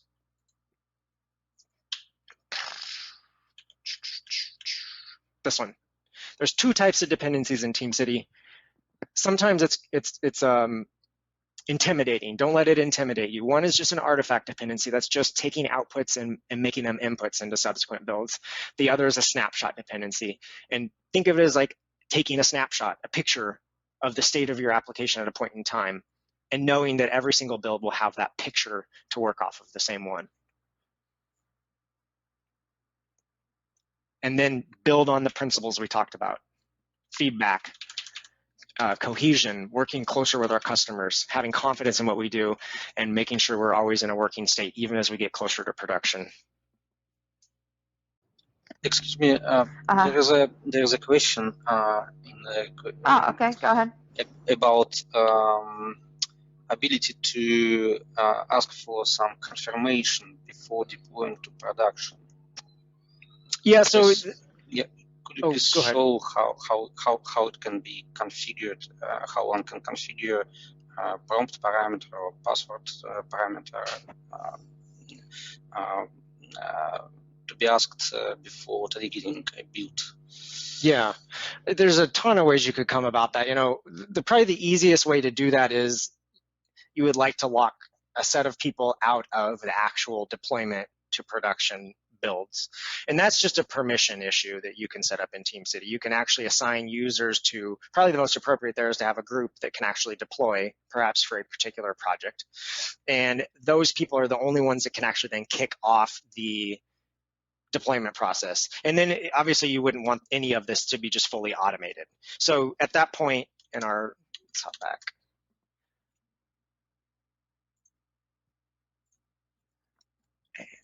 At that point in the chain, you would trigger up through step 3 automatically every time a change is checked in. But at that point, you would leave the rest of this to be manually done. So somebody else would, and that person then you'd have to literally just ask somebody. I mean, it'd just be like in reality, you'd have to ask somebody for permission then. And at that case, then they can come and push the button in here. And you could also set them up to be getting notifications when, if you'd like them to be doing that, you know, more often than not for whatever reason, they can get notifications every time a new release is in staging that you would like to have promoted. Otherwise, you know, whatever your process is normally to ask them would be sufficient. So, but yeah, locking permissions is probably the easiest way. You could put a password in the build configuration and check the password and then allow everybody access to it, perhaps if you want people as a backup to be able to get it. But I see that probably more as probably not a long term. Right? That's at least how I would approach it. I don't know if there's any other recommendations. So I think the question was if it's possible to show how the password parameter can be configured in some configuration. Oh yeah, so if you wanted, I guess you would probably have to. I actually set up like a built-in feature to do this. Perhaps there's a feature or a perhaps there's a plugin that could do that. But if you wanted to add a parameter and do some special testing with it, you can actually go into wherever you would like that to happen at. For example, deploy to production. Go to the settings and down under the parameters, so you can actually see that there's parameters I've set up there actually for this instance that are a part of, these are like hard-coded parameters, if you will. Looks like, is my screen not being shared anymore? I just re-shared it with you. Okay, there you go. Can everybody see that? So you could actually add other parameters as well and leave them unfilled and choose how you would like this, but it'd probably be just configuration parameter that maybe then you use in some build step to validate that. Perhaps you call out to some, I don't know, authentication service and make sure that that's the correct password or something like that. But I would say permission side of things probably the more appropriate way to go, or at least the easier way. Oh, I just wanted to add that you can on this dialog you can configure a specification, parameter specification, and you can define that parameter should be a password.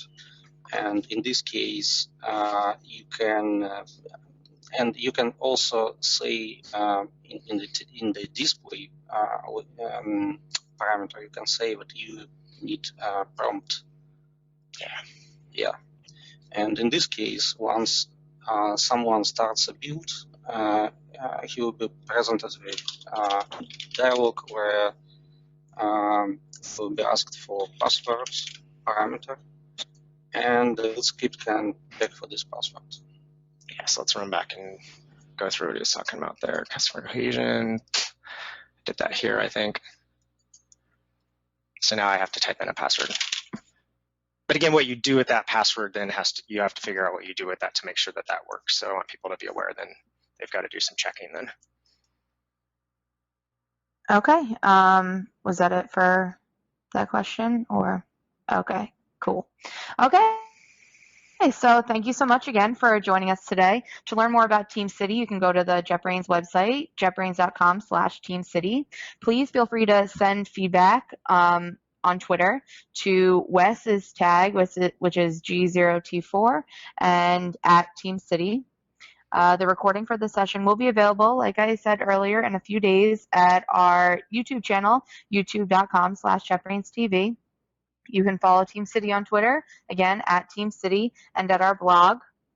And if your company is in need of an individual demonstration or session, if you think your company might benefit from that, please let us know. Thank you again so much for joining us, and we hope to see you at future webinars soon. All right, so this is section 5 of the TeamCity presentation, and in this section we're going to look at integrating Nuget into our build. You're probably familiar with Nuget. It's a package management system for .NET, so it's a way to package up libraries and frameworks and have them be integrated into other projects. And it supports dependency tracking, so you can actually have transitive dependency resolution when you add one package. If it in turn has a dependency, then those packages can also be imported into your project. So it's a really nice system. It works really well, and it's really the best way to manage packages and dependencies in .NET. And so we're going to use it to improve the integration options we have with our project, Photo Manager. So first of all, I just wanted to jump back to the dashboard here and recall that we've previously set up the DLL that comes out of our framework build as being the artifact for this build. So what we're going to do in this part of the presentation is we're going to replace that with a Nuget package. So you actually have not just the DLL, but actually a package which has got some additional metadata, including potentially dependencies in there. So to do that, if we come back to our solution file here, I'm going to modify this solution a little bit just by adding into it a what's called a new spec file, which is just a little metadata file that provides a little bit of extra information to the Nuget system about the package that we're building.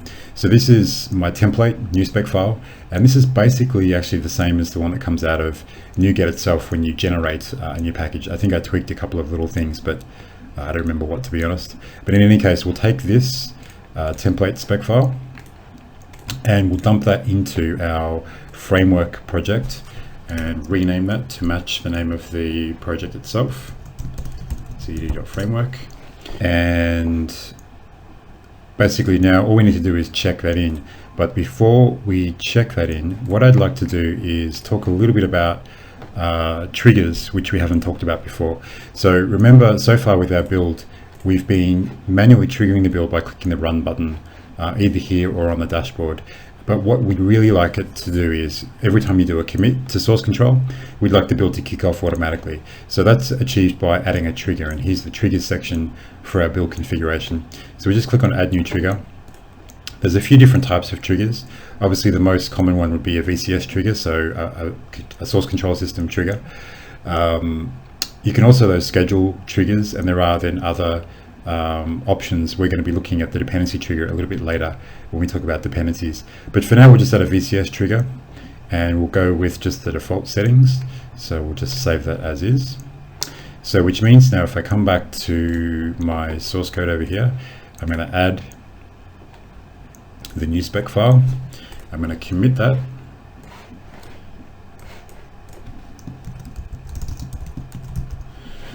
And I'm going to push that to my Git server.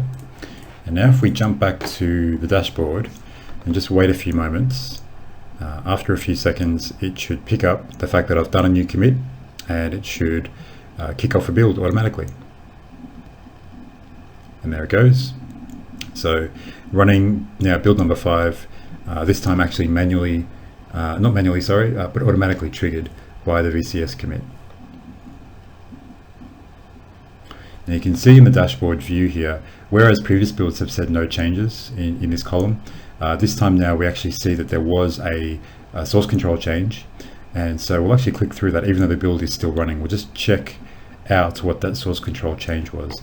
So here we can see not a very interesting change, of course, because I just added that one new spec file, but we can actually see the source control history actually through the TeamCity console, and we can see that associated with a build. So in this case, we've added the new spec file.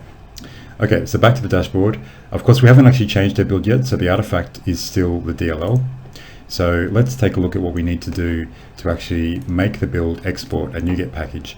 So back in our build steps here, we're going to add a new build step after the test is done. So we still want the test to come before the NuGet package is generated, because if the tests fail, we actually don't want to publish a package. So we're going to set it up so that if the tests fail, the build is basically aborted at that point. So the new build step is going to use the NuGet pack build runner. So we'll pick that guy, and we're going to call this pack framework. Now here we pick the version of NuGet that we want to use. I've only got 2.8 installed at the moment.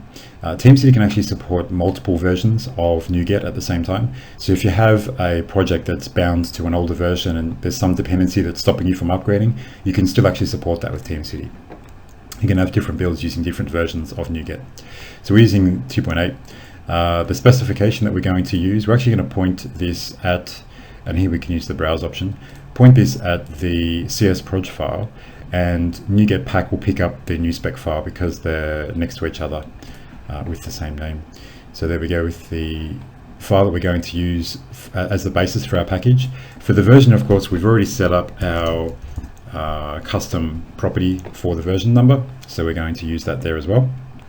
And for the output directory, we're going to push our packages into a new directory called packages, and this will be automatically created by the NuGet pack command if it doesn't exist, which of course at this point it doesn't yet exist in our build. And we're also going to set this option on so that for each build we're actually cleaning the output directory before we're depositing new packages into it, so that the packages directory should always contain just the most recent package. Last option here that we need to look at is the properties, which is by default got this setting for configuration setting that to release. So really best practice when you're using Nuget is to only build packages for release builds, not for debug builds. But first of all, of course, we've previously factored this setting for our build step out into a system property. So we're going to use that same system property here, which was called system.configuration. Just so that if we do actually change the system property from release to debug or to something else, Nuget pack will also pick up that new setting as well. So we can have that configuration setting roll right through. Okay, so with that, I think we're good to go here for the pack. Now, before we actually run that, if we run it at the moment, the pack will actually run, but the package won't be available as an artifact. So we need to go back to the general settings tab here and change our artifact path. So we still have the artifact path pointing at the DLL. So we're going to now replace that with packages. Remember, that's the directory we just specified for our packages to go into. And we'll just use a wildcard here to pick up any new PKG, new package file out of the packages directory, knowing that there should always only be one package in there because we've set that clean output directory setting to on. So let's save that change, and back at the console, the dashboard, let's click run to kick off a new build, a manual build. So it's a manual build, so there's no changes this time, no VCS changes. Okay, tests have passed, and so it should now be running Nuget pack. Okay, build's finished. If we take a look in the artifacts drop down there, you can see there is our Nuget package file. And by the way, new package is just actually a zip file, a PK zip file with a different file extension. So it's kind of a common way to handle composite files. But Nuget actually, TeamCity actually understands that. So you can even drill down into the Nuget package, the new package file, and see the contents of that file after the build. So there's our DLL there. Okay, so far so good. We've exported a Nuget package file. Actually, let's take a look at the build log as well and just see what that Nuget pack step looks like. So here's the Nuget pack. So basically, this is the output that you would see if you ran Nuget from the command line. So there, it's picked up these settings. These are being picked up from the assembly info CS. So if you needed to change these values, you would change them in assembly info rather than in the new spec. Okay, so the next thing we can do for Nuget though, so we're exporting a Nuget package, which is all good. The next thing we can do is actually now integrate this into our dev environment by enabling the Nuget package feed. And if you recall from when we looked at the landscape at the start, we talked about how Teamcity can act as an artifact repository for .NET using the Nuget feed, and that's what we want to enable right now. So if we go into administration, Nuget settings, you can see that by default the Nuget server, this is the package feed, is disabled. So we'll go ahead and enable that. And when you enable it the first time, you only have enabled the authenticated feed. And we're not going to use that today just because it requires a few more setup steps to set up your authentication. We want to use the public feed, which is non-authenticated, but to do that we need to enable the guest user. So we'll go ahead and do that right there. Okay, did I actually save that? Yes, that did save. So back to Nuget settings. Now we can see the public feed is available. Okay, so what I want to do now is, now that I've enabled the feed, I'm going to kick off another build. I have made no changes to my build configuration, but I still want to run another build because now that the feed is enabled, once Nuget packages are published by a build, they'll now be included into that build, into that package feed. Okay, build's finished. We've got our Nuget package 2307 now exported. Now if I go back to, actually hang on, before I go back to Visual Studio, let me copy paste or copy that public feed URL for the package feed. Copy that, and I'm going to go back to, this time not to framework, but to the app project. If you recall, we have a reference to ZD framework currently as a file reference, which is a bit sort of simple, a little bit old school. So we're going to delete that reference at this point, And we're going to reintroduce that reference as a NuGet package. To do that though, we need to add that package feed to our package manager settings over here in package sources. So by default, when you install NuGet, you've got the sort of official NuGet feed. We're going to add a new feed, which we're going to call demo. And we just paste in that URL there for the public feed. Of course, if you're using the authenticated feed, which you probably will want to use, you'll probably want to use the authenticated feed because it means that you have to be an authorized user to get packages from your server. Then you'll paste in the authenticated feed here. So saving that, I'm going to actually make that the first package source in the list there. So now if I go into manage NuGet packages for this project, instead of adding a reference, I'm going to manage NuGet packages. If we go into online, by default, of course, it's going to pick demo because I made that the first feed in my package sources list.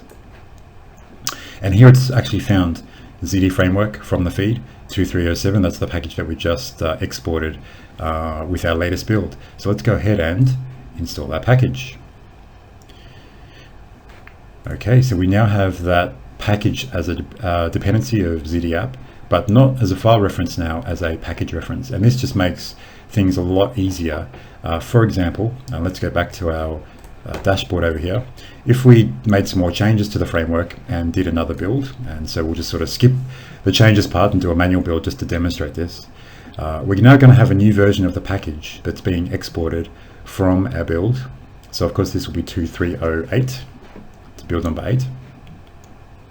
So the build 8 is complete, and there's the new package 2308. Now if I go back to ZD app, which is currently referencing version 2307 of this library via a package reference, I can come back into manage packages, and rather than looking at where I can install it from, I can go to updates, and we can see that the NuGet package manager has found that there is actually an update for this package. If you have multiple here, you can actually update them all in one hit. We only have one dependency right now, so we'll just hit update on that, and we can see that the package has now been switched from 2307 to 2308.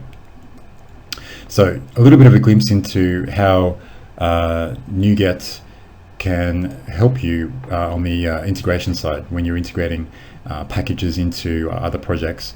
And obviously this is a simple example. When you have a lot of packages flying around, it becomes really, really important to have a structured system like NuGet to help you make that easy to manage. So let's just recap what we've talked about there. So for NuGet packaging, you want to create a new spec file. Actually, you can omit that if you just want to keep it really simple to start with. NuGet will actually pick up properties just directly from the assembly info, but a new spec it's better to establish that from the start, because once you start adding dependencies, you will need that. So create a new spec file, add the NuGet pack command to your build, and we've added that after the test step, so that if the test step fails, no package will be exported.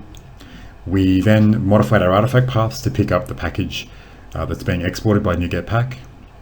We enabled the feed in TeamCity. So we've enabled the guest feed. Of course, if you're in a enterprise environment, you'll probably want to use the authenticated feed, particularly if your if your TeamCity server is actually visible on the internet. And then we've used the package manager in Visual Studio to hook into that feed so that we can pull packages directly out of our TeamCity hosted artifact repository and into our dev environment. Okay, so that's it for this part of the presentation.